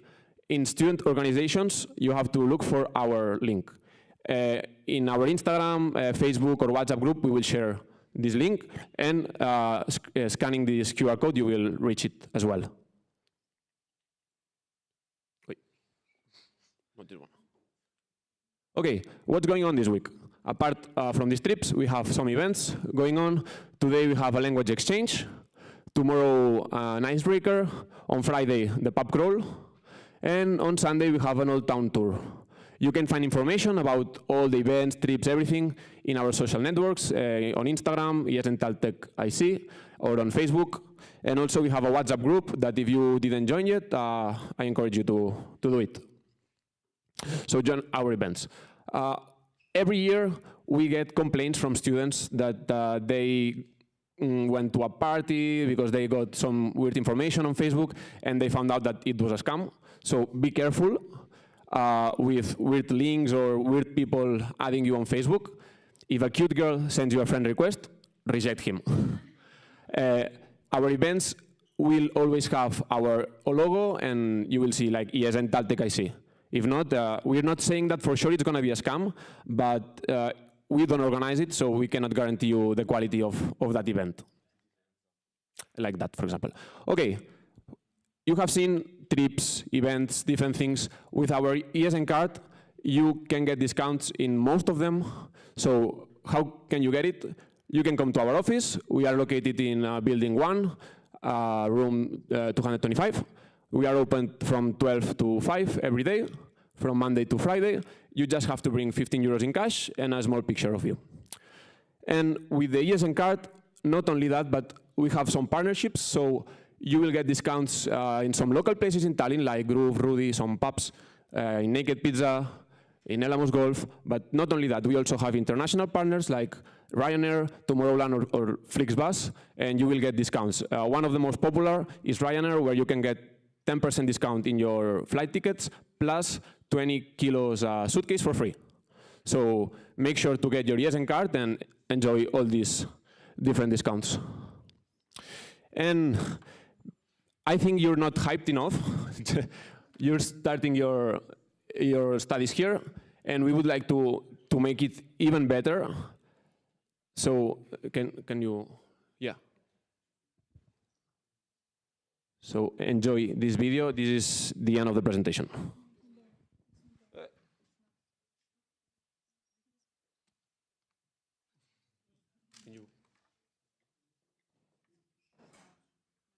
No. No.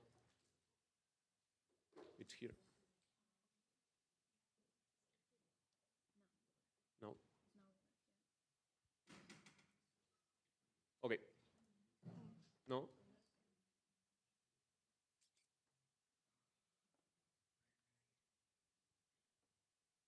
No, maybe. No, it's working. Yes. Go for it. Once upon a time, there was a boy, the most famous boy who ever lived in the wizard world. His name was Harry Potter. He may have defeated Lord Voldemort. You know who. But the greatest adventure of his life was yet to come. Harry Potter decided to go on Erasmus.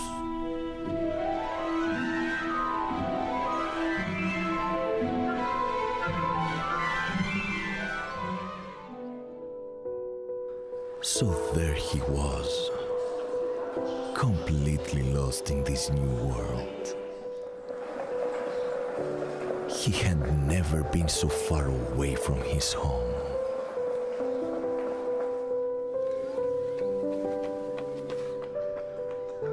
He felt really lonely. He missed his friends. He looked different. He felt different.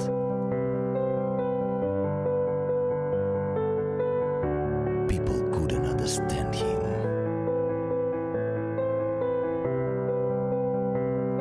For the first time in his life, he had to survive on his own.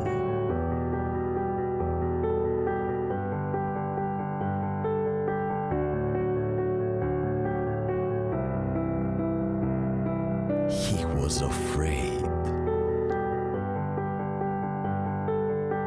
And he was still a virgin.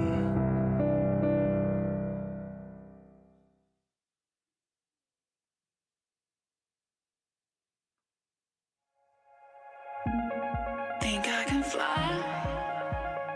Think I can fly when I'm with you. My arms are wide, catching fire as the wind blows. I know that I'm rich enough for pride. I see $1 billion in your eyes, even if we're strangers till we die.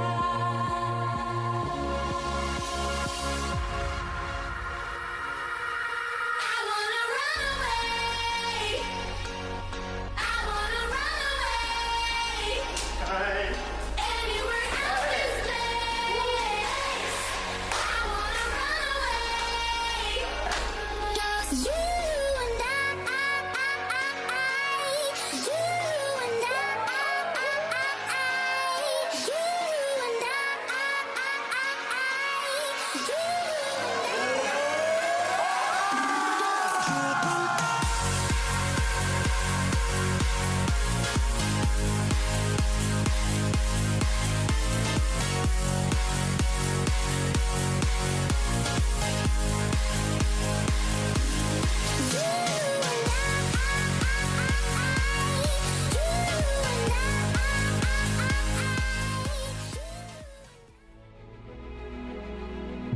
Harry discovered that Erasmus is not about alcohol, partying, and hangovers.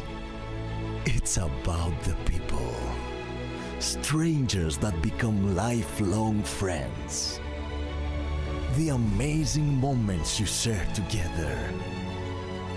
The crazy days and the crazy nights. All the new experiences that you will never forget. You travel like never before in your life.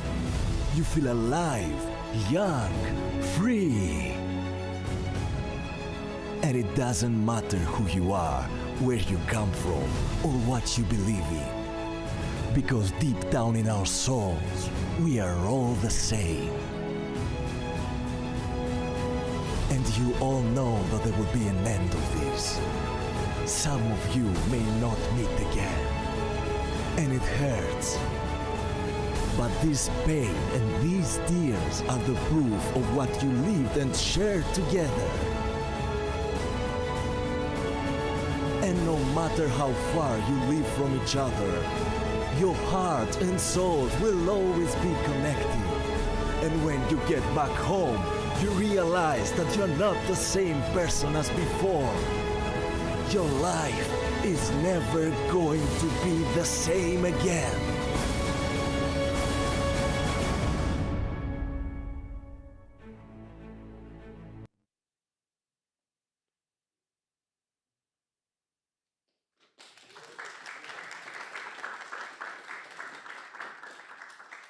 Okay, thank you so much.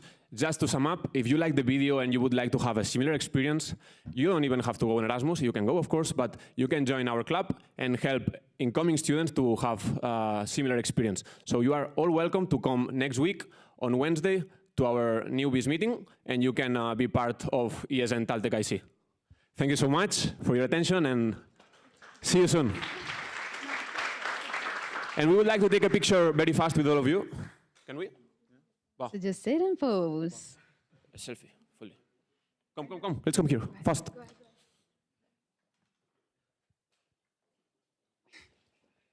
Okay. 3, 2, 1, go. Okay. Thank you so much. We do have 2 questions, by the way. Okay. So first question would be that the last presenter said that the study will be hard and it will take time. And when we'll be able to party like this if we have university? Okay, so first party is going to be the pub crawl next Friday. Get your tickets. This Friday. So get your tickets. We have also the campus party next week in TalTech. And you can use our discount. It's ESN TalTech IC in capital letters. And so just get the ticket with our code. You can follow us using this QR code, and you will find the information for this party as well. Also, you have to find time for partying. You're still young. If you organize yourself, there's time for everything. That's why pub crawl is on a Friday. Yeah, guys, being an international student, I can tell you, you can party and study. It's possible. So yeah, I think the last one would be, oh wow, okay. So is there an ATM on campus? ATM. Yeah.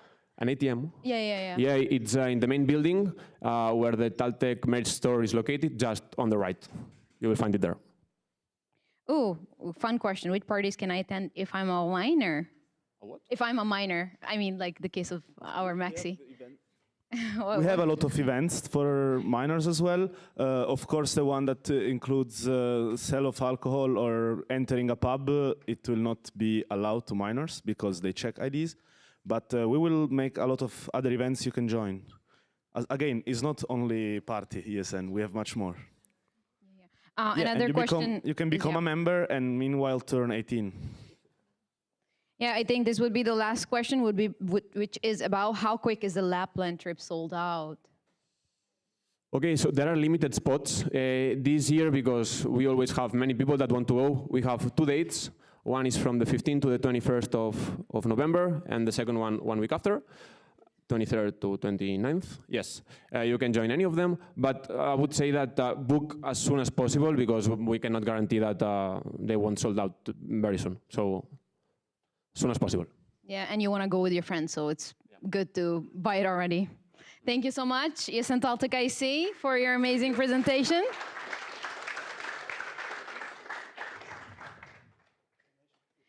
If you guys still think that Erasmus and ESN is all about just Erasmus students, the answer is no. It's more than that, and our next presenter would actually be talking about that. I would like to invite Carly Rosema over here to talk about that. And sneak peek, it's about the bookmark that you guys got, so best of luck.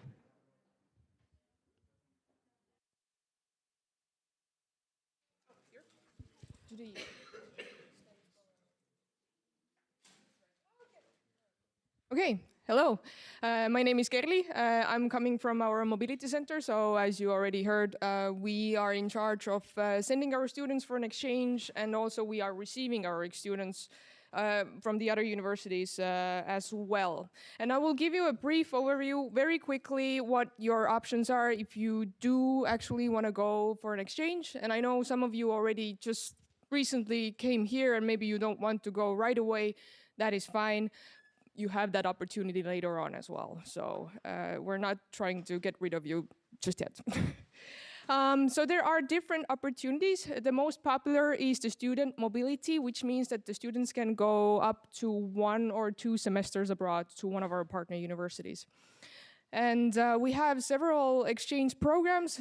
The main one is the Erasmus Plus one, which I bet you have heard about already as well. There are several partner universities that we have within this network, and you will get an automatic scholarship as well when you apply through this program to go for an exchange. Another program is NordTech. NordTech has Scandinavian and Baltic technical universities. Most of them are also our Erasmus partners, but within NordTech, mostly engineering students can use these opportunities that we have in this network. There's also bilateral agreements, which are, those universities are mainly located outside of the European Union. For instance, we have a good partner in Singapore. There's a couple of options in America, not only the United States, but Latin America as well. Also Asia, so these options are available for you. However, with the bilateral agreement, we don't have automatic scholarships. We do with the Erasmus Plus and NordTech, so that's one thing to keep in mind. It's still possible to go, but you would have to find additional finances on your own. So within one study cycle, so if you're a bachelor or master student, during that time, you can go up to 12 months to spend your time abroad. However you wish to divide it, it's really up to you. You can go for 1 semester to one university, another semester to another one, maybe do an internship in somewhere. It's all possible. Regarding the student mobility, you have to do at least 15 ECTS while you are studying abroad and bring them back to TalTech. It's half what you usually do here, but that's the absolute minimum that you do have to take abroad. We do encourage students to take more than that. It would be beneficial for you. But yeah, 15 is the absolute minimum. And currently, this Monday, we opened up an additional application round for studies this upcoming spring semester. So if you are interested, you can also already apply for exchange studies abroad next spring. We will have the application round open until 15th of September. And, but there will be a main application round as well, and I will talk about that a little bit later. I think I involved it. If I didn't, the main application round will be happening in February, when you can apply for the next academic year, either autumn semester or the full year. Within the Erasmus Plus program, we have a new short-term blended mobility possibility as well. This means that if you think that spending a full semester somewhere else isn't really what you're looking for right now, there is a possibility to go for a shorter period of time, which is 5 to 30 days. With that option, you would need to get 3 ECTS from the host university, and there has to be a virtual component before or after the physical one. A good example is Eurotech. We have Eurotech course catalog where there are a couple of blended courses as well, which means that if you take the course, it's normally online, but you do have to go on spot to a selected university for like a week or so. And then you have the opportunity to apply for the scholarship to cover your costs during that time. And the application round for that is open all year round. So whenever you find an opportunity and it fits the requirements, then you feel free to apply. Internship, briefly mentioned it. Also within the Erasmus Plus network, we can fund 2 to 6 months worth of period of the internship. You most likely have to find the placement by yourself. It can be a university, a company within the European Union region. And it has to be related with your studies, and you do have to get ECTS for it afterwards. So all of you most likely have an internship course within your curriculum, and you can fulfill it with that. Or if you have already completed it at some point, we have created a internship abroad course as well, which you can use, and you can get 6 ECTS out of it.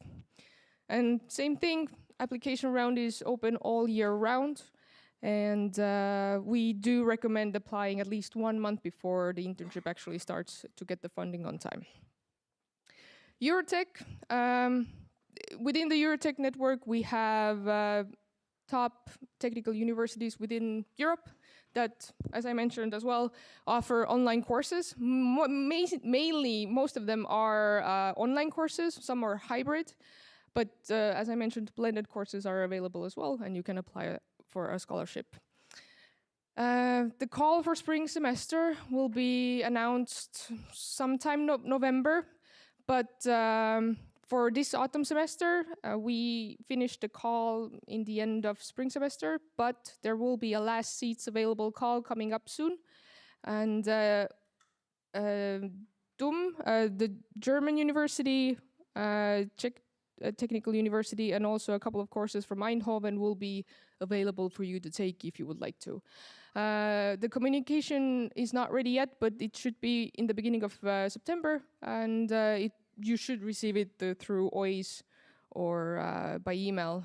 So if you are interested to take some of the courses online from our partners, you will have the possibility to do so. Do you have any questions about this so far? Or no, the questions are coming later? Okay, I'll continue. This slide didn't look like this previously, but the main requirements for our students is that you have to have a TalTech student status in order to apply, which you all have. It used to be that first-year bachelor students couldn't apply right away, but now they can. So all the doors are open for you. The only thing that you have to attach to your application is the English certificate, at least to P2 level, which I assume you all have already, so that shouldn't be difficult. If you don't have some sort of a test, you can do it in the TalTech Language Center if necessary. Some universities have, some faculties within our university have additional requirements, and it mainly involves IT students, maritime academy students, and also business and governance students whose GPA during their study has to be at least 3. And IT students have to discuss their plans with their program director as well. So they have to approve that you're good to go. And in the end of the day, the program director in any way will confirm the courses you would like to take abroad and how they will be matching later on with your curriculum here. And all the application rounds will be hosted through Solamove system. You can access it with your uni ID. And within the system, everything for semester studies, internship, and also for short-term and blended mobility. And if you go to the system and you want to see a wider view of the options you have, you can click on the exchange destinations abroad and feedback. And there you can see a map view of our partner universities from all programs. The only necessary thing for you to do is to put your school there, if you're a School of Engineering student, add that there, and also add your study cycle as well to see a proper view of it. Because if you don't add these, you will see all of our partner universities and they might not be for all the students. So it is important to filter them out. And for more information, you can always contact me. We are located in the second building, so if you go back from the second floor to the main building, right in the end of the corridor, there's a white door. You can always come there and talk to me if you wish. There's also our website, all the information, requirements, what are your options, the partner universities based on your study program, everything is there.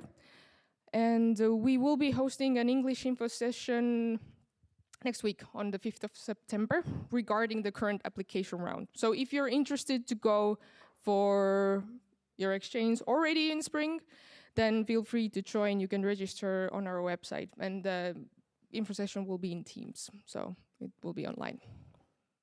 Very brief. Thank you, Curly. We do have a couple of questions.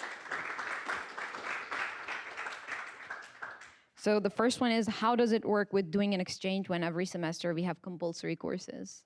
So you can find those compulsory courses from the host university. Another option, of course, if you want to plan in advance, you can do some of the courses already prior. If some courses are not available during your exchange, but they will be read during that semester that you will be away, you can ask from the professor. Maybe it will be possible to do it remotely. So there's different options you have while going abroad. All right, we have another one which says, what complications do non-EU students face related to Erasmus Plus or NordTech? The only struggle, so countries are different. Some countries do require for you to apply for a visa, depending on where you come from. But if you do everything on time, then I don't think there will be really any issues. Amazing. And one says, if I choose internship abroad, am I still studying here? What's really going on if I do end up doing it abroad? Yes, you will be still our student, obviously, but it depends when you will be doing your internship. So if you want to do it during your semester, then you have to somehow manage with your current semester studies here. But normally our students go for summer term. So in between 2 semesters, you have 3 months that you can spend abroad. And that's usually what they do. That's the easiest way. But it is possible to combine it somehow with your studies. But that's also the communication with your school and the professors. This one's about GPA. What GPA should I have in order to take a Eurotech course for business? Is there any requirement? There is no requirement. That's amazing. Which year is it recommended to do internship for bachelor students? That's a good question for your program director. So it depends on your program, once again. From my point of view, you can go whenever, but probably your program director has different thoughts about that. I think this will be the last question. It says, with bilateral agreement in US, is it possible to do a semester in New York, for example? He or she's talking about how they have US citizenship or green card. So we don't have a partner university in New York. The partner, you would have to go to a partner university where we have an agreement. So it's not that bilateral agreement means that it's with the specific university in a certain country. So the exchange would have to go between them and us. All right. Yeah. Yeah. Sure. If you want to end up, go for it. I don't want to go into because there's a lot of information. I could be talking for you for hours, but this is why there's an info session. So if you're interested for spring, then I will cover in more detail of different opportunities. Thank you so much, Curly. Thank you.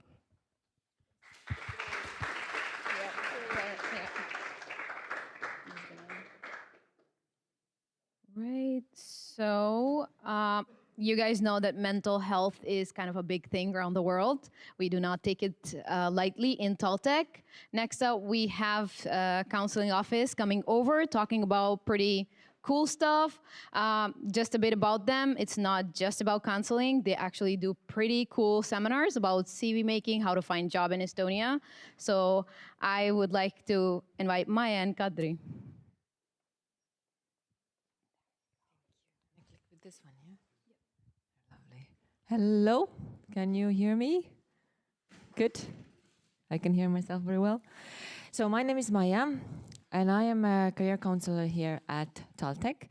And me and my colleague Kadri are here to talk to you about the Student Counseling Office and all the support services available to you.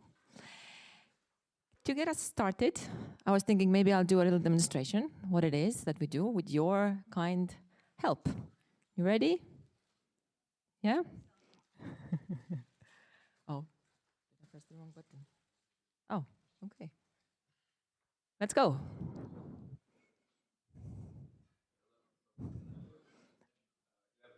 Yes, wonderful. You hear this before every meal and after every meal. That's a saying in Estonian.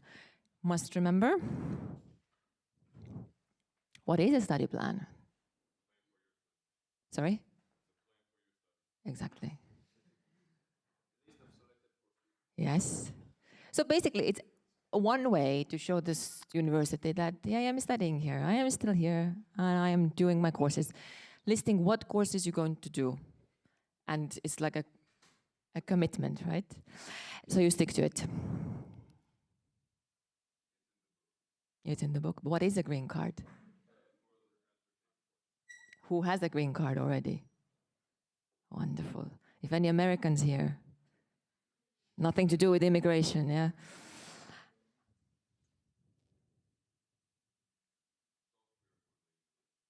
Yes. He works for the counseling office, I think. There's a future here. Yeah?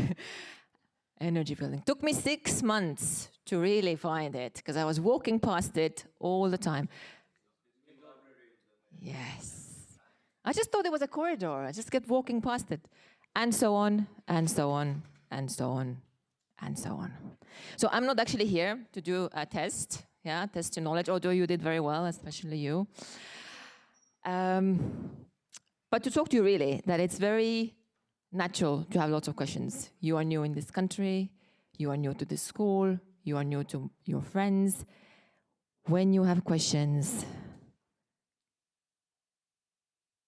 you can come to us. You probably walked past our office when you were coming here. U04-104. We have a physical office, it's open. You can come and knock on the door. If you knock on the door, there will be student-to-student counselors there. So it'll be a nice, friendly atmosphere, and you can ask all your questions from a fellow student who has gone through training and can help you. Who has downloaded the TalTech app? I'm looking to see all the hands, yeah. If you haven't done it, pretend you've done it. Yes, it's wonderful. At the bottom there in the corner is a little chat button, and you can talk to our counselors. Now, does anyone have a question already that's on your mind that you don't mind sharing with the whole group?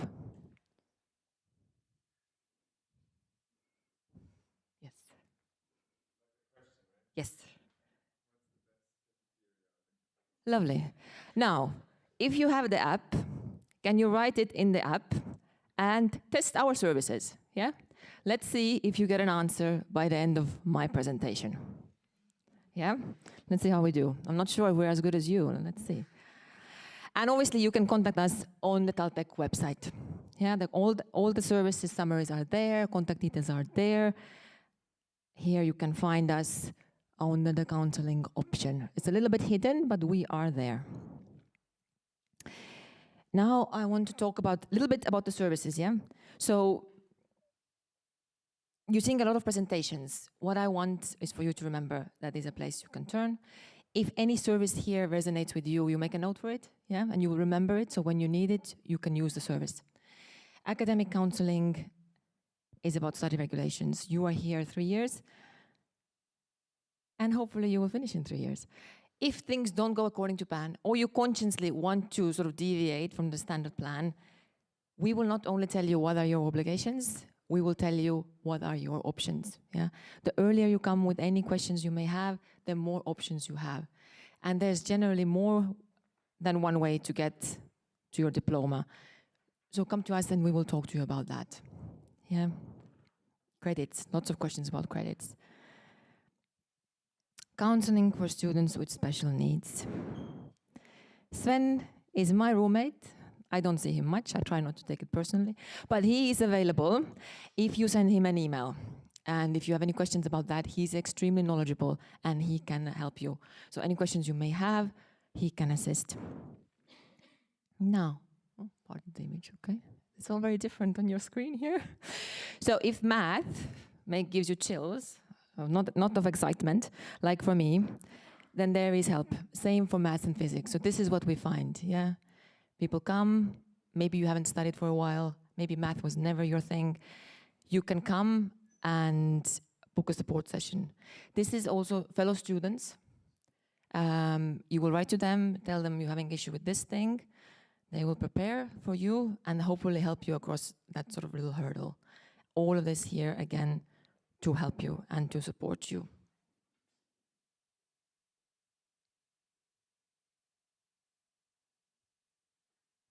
We've done that. Moving on. And career counseling. Now, this is something that I really love, and I want to sort of stop here for a second. And if you would help me and stand up, I will thank you, and your body will thank you. A little movement. Great. So I will ask a question. If your answer is yes, you continue to stand. If your answer is no, you can sit down. Have you ever heard of career counseling? Yes, I'm just talking about it, right? Do you think you know what career counseling is? Wonderful. Now it gets tricky. Have you ever had career counseling in your entire life? Oh God, we're losing people already. All right. And who has had career counseling in the last 12 months? Bye-bye. All right. Thank you. Thank you for everybody for taking part. This is what I see. This is what I see across the board, yes? The awareness is there. The participation, not so much. This is why I'm here. I really want to encourage you to take that time for yourself and for your future. And we can talk about what you can talk about with me. Obviously, make career choices and career plans. You are now in the university, a big decision. So hopefully this will be the right path for all of you. What is the next step? Or maybe you want to explore other options. We can come, we can discuss. Self-analysis. In the context of career counseling, I generally focus on your strengths, try to identify those strengths, make sure you're available to bring those strengths forward if you need to, when you need to. Obviously, job search and applying process. Yeah, it's different sometimes country to country. You're a very international mixed group. How it's done here, maybe it's slightly different from how it's done back home. Maybe you've never done it before. So we can discuss and talk about it. Preparing for a job interview. We can talk about, obviously, the theory, how to prepare for it. We can also, if you want, have a mock interview, talk you through it. It's like every presentation, I learn, I fail, I try again. That's how it works. And most questions, yes, writing your CV and cover letter. Again, some variations. Yes, my monkey here to help me. How to get it right. You don't need to think at home, yes, I wonder how it's done in Estonia. Estonia is quite particular, right? So we can talk about it and we can prepare. I can review your documents that you have. We know that we don't notice our own mistakes. We don't notice our own typos. We're blind to it. That's the way the brain works. At least 2 people should read your CV, yeah? A good friend, why not a professional? So just take that time and be ready. This is what I've added in last year. Who here has used artificial intelligence to do a CV cover letter? Yeah? Yeah? Very good. I encourage it. It's very good to get you over the fear of the blank page. It's really, really very good. And the problem is that it's too good. Yeah. So it's almost too smooth in my opinion, and sometimes too generic. So you need to do quite a lot of work to then make it reflect you. So who you really are, what are your skills, because the computer doesn't really know. So we can talk about that, for example. Now, you can book an appointment with me online. There's slots generally there for Tuesdays and Thursdays. If that doesn't work for you, you can write me an email and we'll find a time that suits you and me. Before I go to the next slide, by show of hands, who is planning to work during your stay in Estonia? Yep, lovely. So that's what not all of you will work, but for most of you, internships is also looming in this year, next year, third year. So I give you a little oversight. And like we mentioned before, we do run career seminars. So, and there will be a session on job search in Estonia. We'll talk about a bit more. Yeah.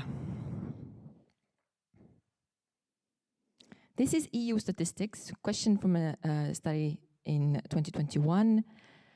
How many people, and foreign born, as in all foreigners, let's say, have experienced no obstacles in getting a suitable job in the current country they are in, so for you in Estonia.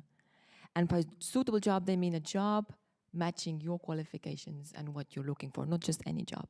So where do you think the percentage lies? Sorry? One. I just heard one. So more than 50, less than 50. No obstacles. So actually, I thought it was worse as well when I was reading and I was thinking about it in my head. I have been abroad. I've been looking for work. Yeah, it's not easy.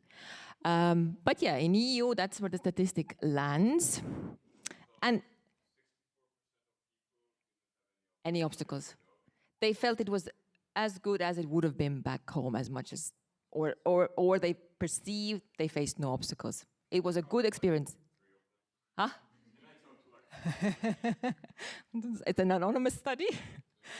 So, and it doesn't mean that the rest of them struggled. 23% struggled because some of them are not even looking to work, right? So I'm hearing that it's difficult. This is also, I find it's not, in my experience, necessarily easy. What are some of the obstacles that you may come across? Yes, that's not a difficulty for you though. That's not a difficulty for you now. Yeah, so that's good. But yes, legal, yes, immigration obstacles. Language, culture, yes. Yes, lack of experience, right? Sorry? Combining, yeah, yeah. Oh, so this is not, sorry, this is not student specific, right? This is all the immigrants. Yeah, so bureaucratic, very broadly speaking, there's lots of issues here. It's bureaucratic and legal. I can tell you Estonia is not the most bureaucratic in the world, right? So it's not too difficult to battle that. And especially as a student, right? You have the right to study and work here. Language, yeah? And social networks. Who is planning to be proficient in Estonian in 3 years? Are you joking? Wonderful. Okay, good for you. And for everyone else, with maybe, it can be done, absolutely can be done. But if you're not looking to do that, right, you know that you're not going to stay here long term, enhance your English, yeah? You're going to be working here in English, that totally can be done. Then make sure that your English is good, yeah? And networking. I hate the word networking. I'm not a wonderful networker. But the way I see it is it's a combination of things, right? You're not making connections to get a better job. You're making connections to have friends. You're making connections for your mental health, for your social setting. You're here, you're making friends. At the same time, create your professional network. Very quickly, where do you think Estonia falls? Below EU average or worse than EU average?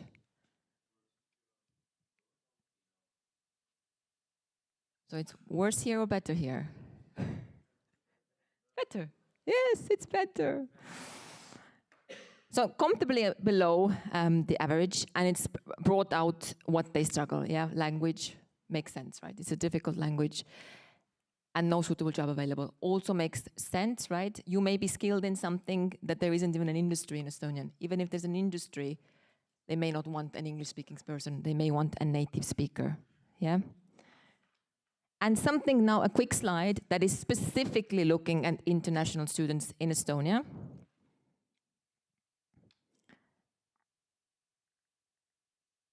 how much, or who, let's say, who earns more? An international student working or an Estonian student working? Okay, mixed. Estonians, yes, but not by a lot, yeah. So this research was done in 2021. Estonian students and foreign students generally work equally, so in the same numbers or percentages, right? So, and these are your odds, right? So it's not that difficult, although there are also some obstacles that the study did bring out. And if you need motivations to graduate, yeah, you graduate, you earn more. And you earn more than an Estonian. So,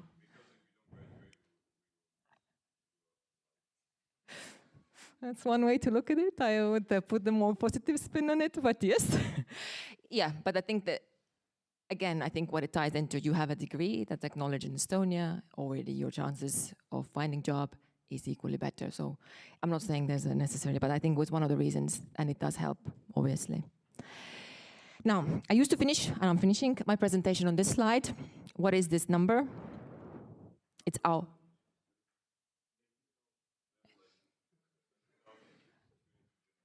I changed it to this now.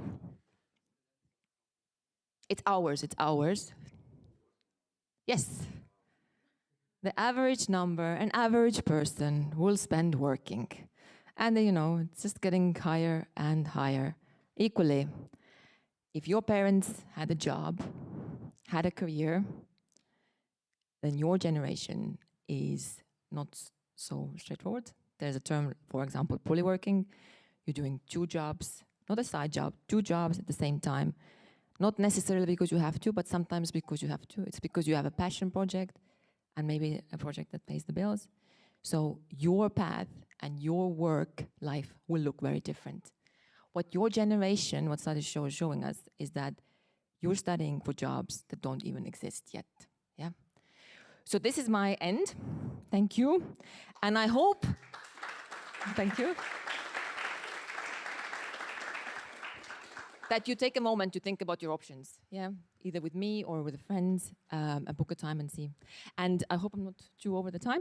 I will hand over the microphone to Kadri, who will talk more about the psychological support through all these struggles. Thank you. Hello, and welcome from my part as well. I'm a psychologist here, and I work mostly with international students and staff members as well. I really hope that my introduction does not sound too doom and gloom, but we have to acknowledge that mental health and psychological well-being are a very important part of studying and building your career as well. So studying, let's start from studying in itself can be challenging. It might not be so easy for many people. But since you are doing it here in another country and most of you in another language, you might have some extra challenges, extra circumstances, depending from your previous experience. The university may be different, what you've experienced before, the expectations from your side, of course, but also from the universities, from the professors' side. You may discover something that exceeds your expectation in a positive way, but also you may meet something that gets you confused.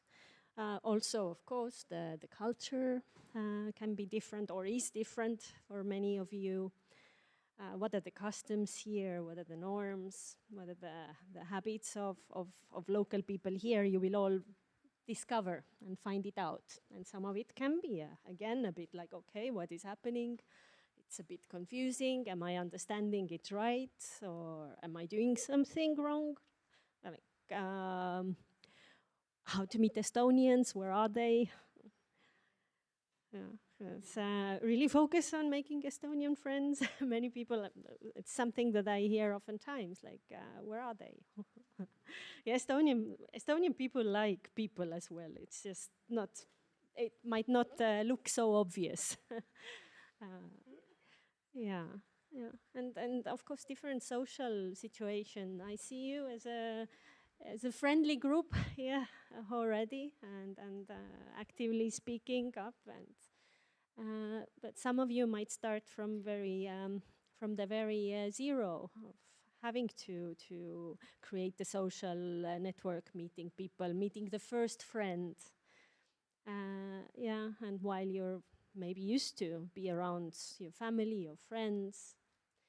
So this is all ahead of you here.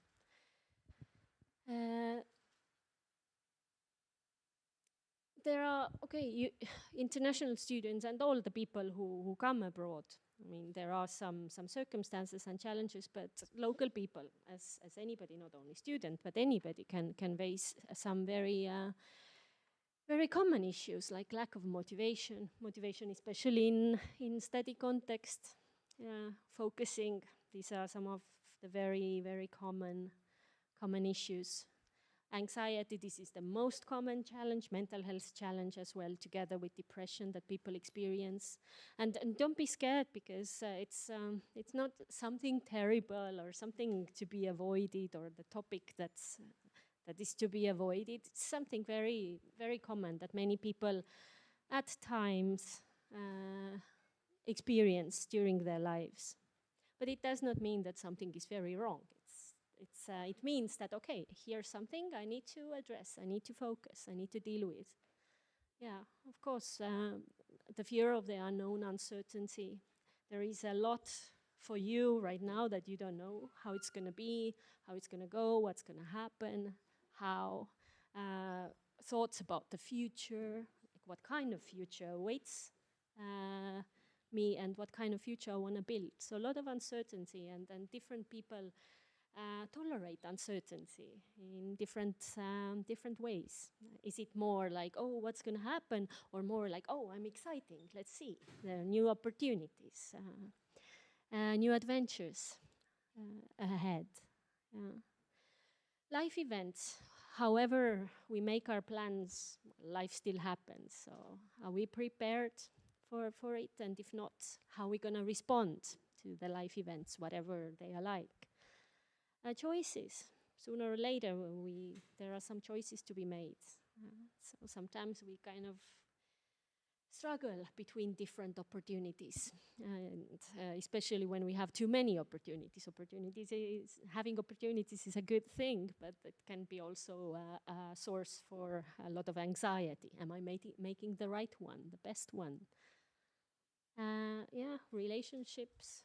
We are all interconnected. And it's a source for our well-being and mental health, and also, well, source of the struggling and suffering at times. And then all of the other things, trouble, sleep, appetite, can also be a sign of, okay, there is something going on here, I need to pay attention. So if you feel, I hope that at this very moment you're all excited, you're all eager to start the new year, new experience. But if you start feeling at some point that, okay, the mood is dropping, or things are not going as smoothly as you expected, or you feel a bit odd, that things are not right, then what to do then? Well, first of all, acknowledge or notice that experience. Notice that, okay, something's off here. Something needs my attention. And also that I'm not the only one, that you're not the only one. We all have moments at times where we feel down. It's all right.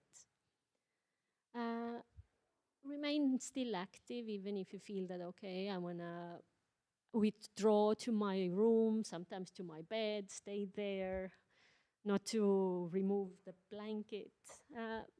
Yeah, don't go with that urge, but remain active. Find ways still to do something, even if you feel stuck. Find people to talk to, even if still you don't know many people. Online is an option, but please go out as well to the real world, real life, meet real people, since you have them here, you have that opportunity. There are people, and people like you, who want to meet people, who want to actually interact. yes, reach out to friends, talk. Take care of your health. The simple thing we all know: eating, sleeping, exercising, moving. Okay, we've got this weather outside, what we have right now, and I think it continues for the rest of the week. But use every opportunity. This morning there was few hours that it wasn't raining. Use that. Yeah, it's just use the opportunities and slots that you have with people, with moving, with being active, finding activities, what to do. Be kind to yourself as well. Don't start blaming yourself or the others if things don't go as well as you expected. Yeah, what is the more useful thing that you can do besides blaming or being harsh? And then give your experience another chance. Yeah, what else can I do? What can I do to make this situation better for me? How can I turn this around? What else is there? And also use the opportunities university we are offering, including psychological counseling. So that is me for you here. If you want to make an appointment, you just have to write me an email, psychologist@taltech.ee. The sessions are confidential, as you know. Probably everything we talk about, it stays in the room. We can meet in the building, but also online counseling is possible, so we can just choose which means are more convenient for you. I mostly use Skype, but I have to say that after the COVID, most people prefer to come and meet in person. So, but that's an option. It's free of charge, of course, as all of our services, including career counseling and all the other counselings. Well, what else? You don't have to wait until problems grow over your heads. If you have some doubts, just want to discuss something, then feel free to contact me. And thank you for your attention. Thank you. And if you have questions for me or for Maya, then feel free to ask. Yep. Thank you so much. I think we have one question, which is, what jobs require more English language than Estonian? It's a very good question. I think it's the way to look at it is that the bigger industries are more geared towards hiring foreigners. Yeah. So if it's obviously IT, very, very, very ready to hire foreigners. Everything's ready. If it's a smaller and a niche subject, you may be the first foreigner they will hire, and they may be hesitant, therefore, to hire. So we can talk about it as well more on the seminar that will come up on the website. We will notify you. But yes, it's worth looking at, for example, work in Estonia filters job by language, and you can see there what type they are. And yes, they are mostly IT. So that's very easy to go into. More niche ones can be more difficult. So the bigger the company, banks, IT, the same, it's easier to be employed there. We have a new one that says, are there any startup hubs for students interested to begin new startups? Yes, I think there's startups, but I think that goes a little bit, there are hubs, and I think there's in Mectory, so you can find, and I think Xenia can also send you information on that in general if you're interested in the hubs. These exist, and you can find them, but it's also, again, more, I think in every field, but more in IT, again. Yeah. I think that's all for the questions. Then I have a question. Did you get an answer? Yes. What was the recommendation?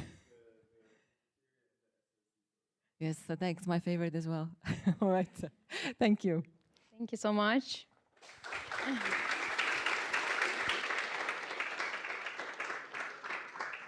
So just before our next presentation, there's a little activity. Let's get a bit active. And a disclaimer before that, that part, the next presentation will not be recorded. So people online, sorry, but it's kind of like our requirement that we would not be putting it online. But the people here, of course, you will be receiving it. But before that, I want you guys, if you guys know what the game Simon Says is, are you guys aware of that? All right. If you're not, basically, Simon says stuff to you. I'm the Simon today, and you guys do it. So it's just to a bit, have like fresh mind, fresh body. Amazing. So Simon, or in Estonian, Peter, says, stand up.